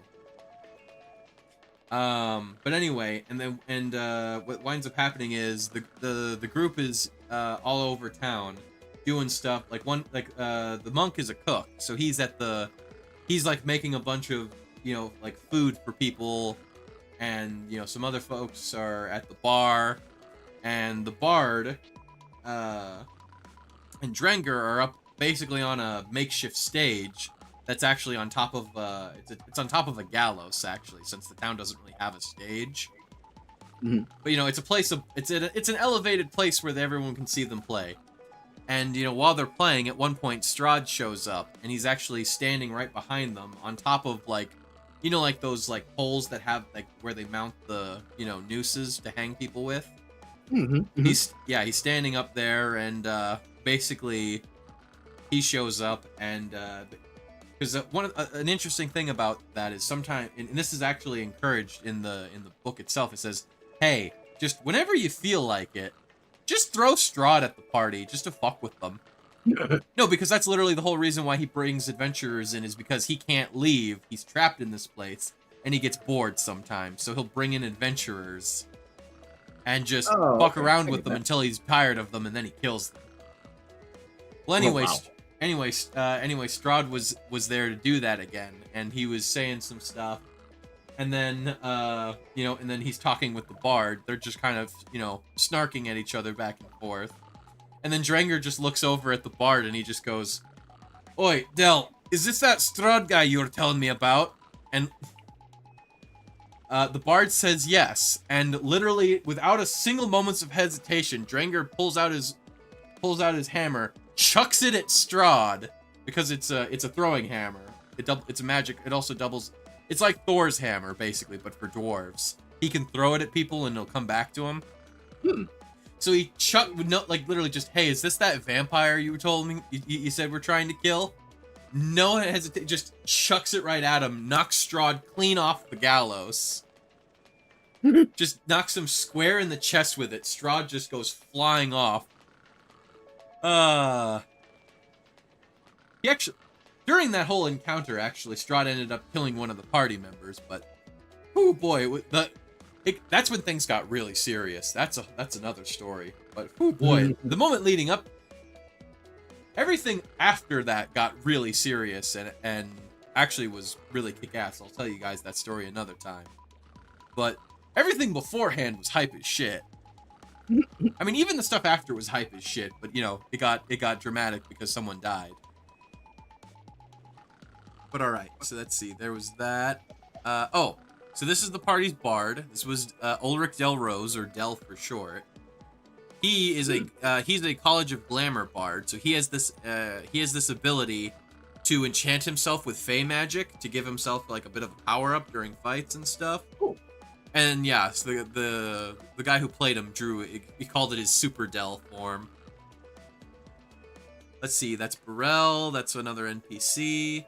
Oh yeah, that was Adrian. He was the guy that was with the party only during Curse of Strahd. He was the player was there for a bit, and then he just kind of he decided that he just wasn't feeling it, so he left afterwards, which fair. Yeah, fair. But whew, boy, let me tell you, I got some stories I could tell you about that. My big inserted NPC is about trying to include a strong sense of loss in the campaign. He's a paladin who's been dead for 3,600 years. Everything and everyone he knew is not only dead, but totally forgotten. He cries a lot. I mean, fair. Very fair. Okay. Give me 1 second here. Oof, yeah, no, honestly. That would definitely be very fun to talk about at some point. You're still able to see, the thing, right, Lace? Oh yeah, I can see it. Okay. There we go. Just trying to remember what all is down here again. Oh god, yeah, it's this guy. Oh, I forgot about him. What was your name again? It was like something silly. Wonky, that's it. Wonky.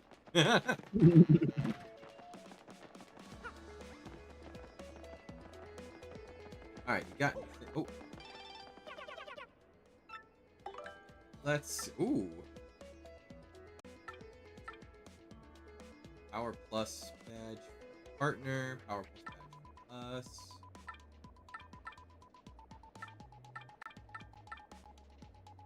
I get to run a boss battle set in a water treatment plant on Saturday. I'm excited, but I need to make sure I'm ready since this boss will have a lot of mechanics in the fight at once. Wow, best of luck to that. And I just always just remember, when in doubt, improvise. Just go with whatever feels right. Mm-hmm. If you're ever unsure. Okay.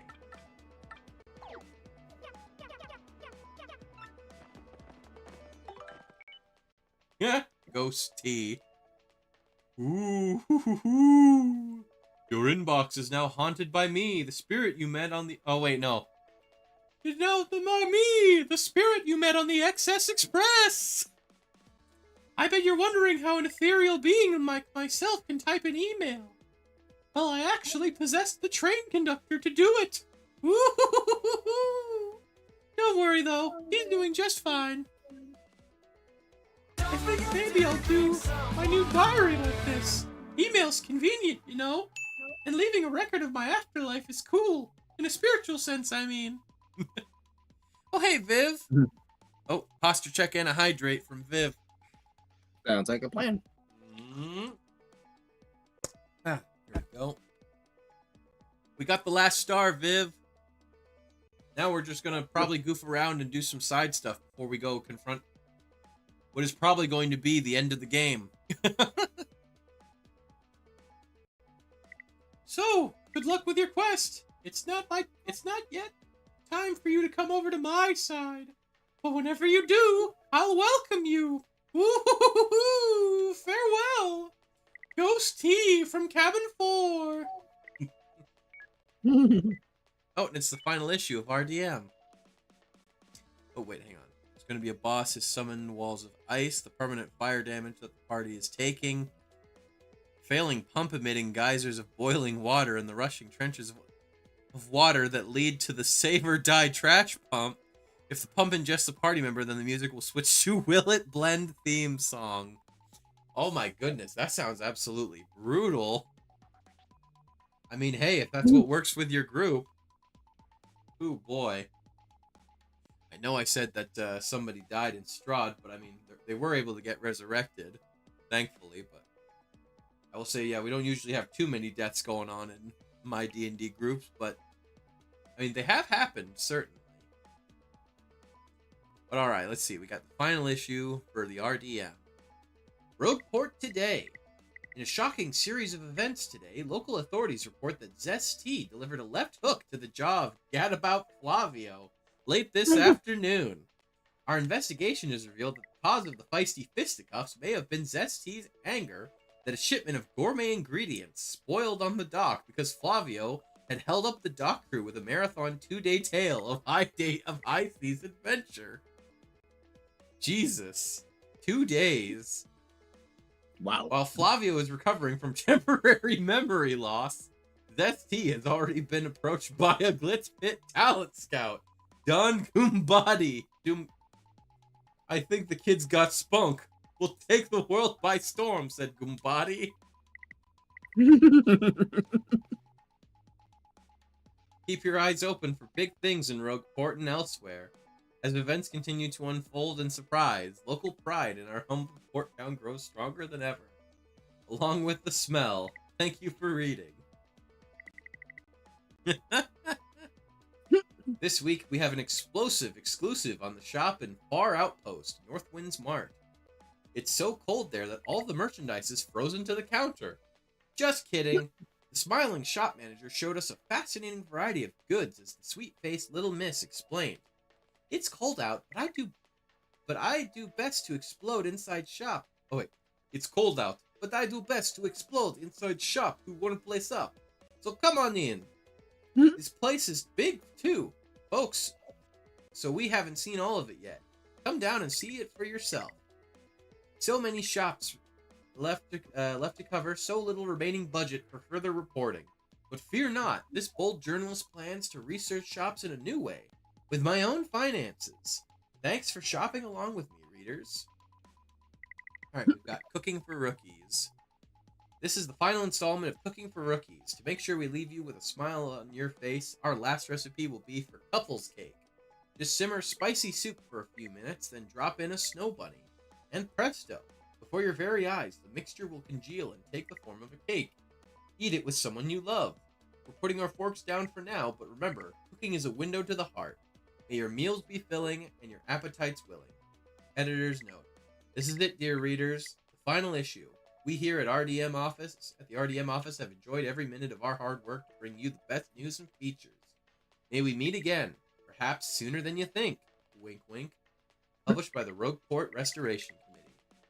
Alright, just in time for one last ad. And sponsored in part by viewers like you. Thank you. But yeah, I think before we go to the final boss, well, not tonight, but because it is starting to get a bit late here. But actually, I'm curious. Hold up. Ah, that's what I thought. We have become so powerful.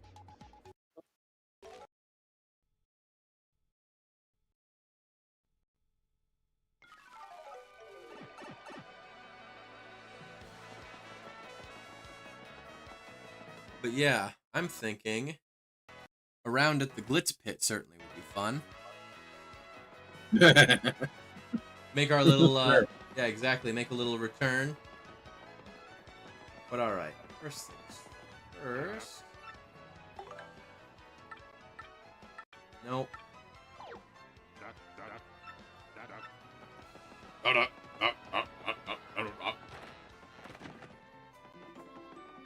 It's the last issue 4 of Super Luigi 4.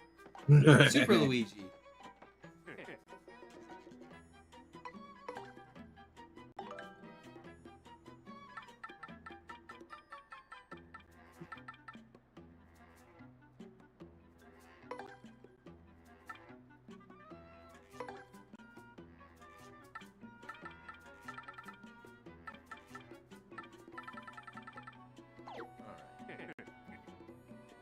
Oh, there we go. Ad breaks going. Real quick, I'm gonna cook up these mushrooms.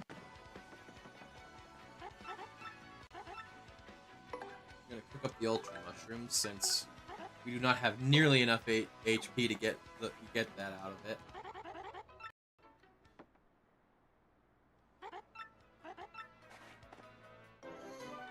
$30 HP and 10 flower points seems like a pretty decent trade-off. Yeah.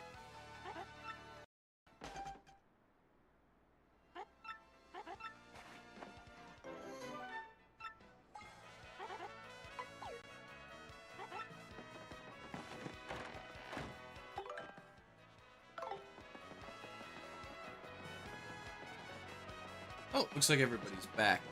Perfect. You're just heading to the shop, double checking.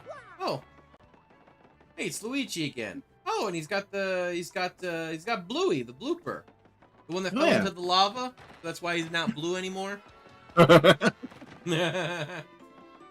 see, super peel, simplifier, stomp, stand, unsimplifier.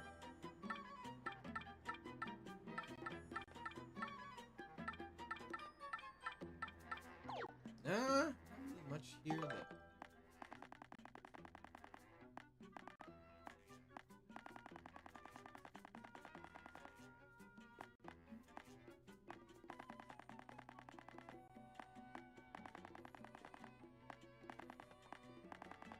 Alright, we got a few points. Why don't we... Let's see.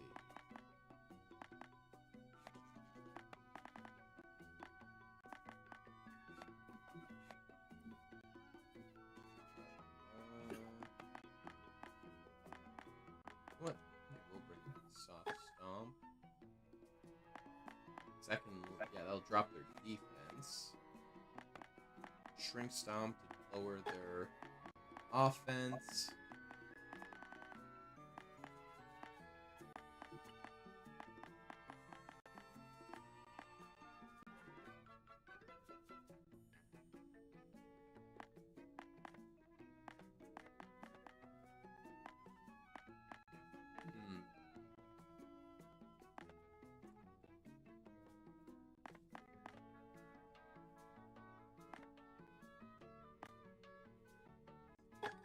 There we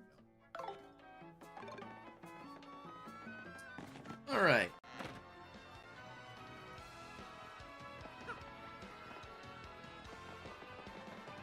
Okay, there we go. There, let's go ahead. Okay, so not this time, but definitely for, not next week, as next week is Columbo Day. But the Wednesday after that, we should be good. To jump back into this again, so 2 weeks from today.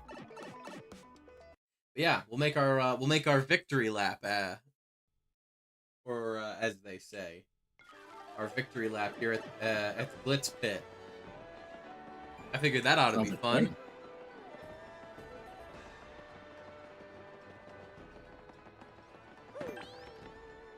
There we go. Well, alrighty.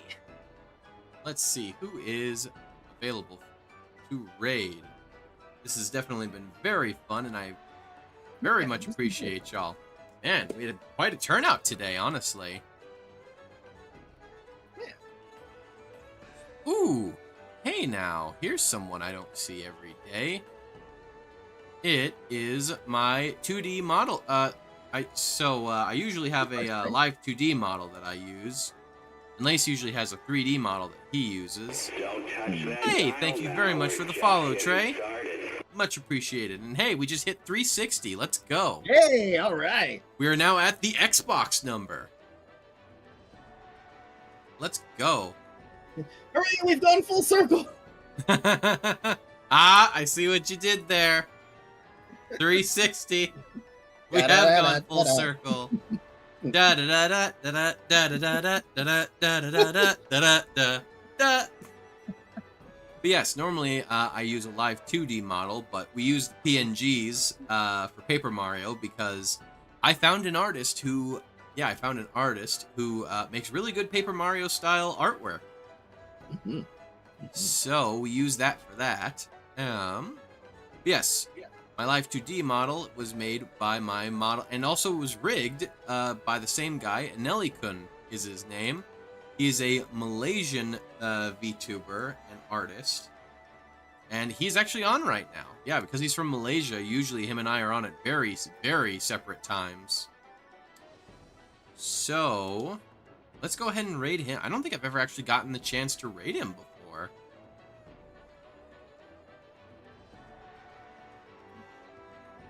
Alright, let's see.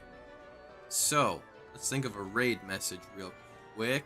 How about...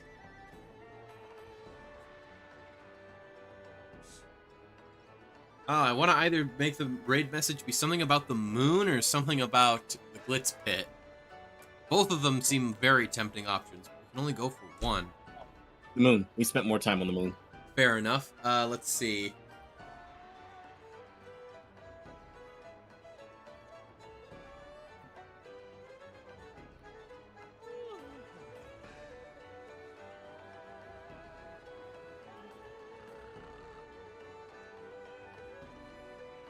That's the best I could think of off the top of my head. We conquered the moon!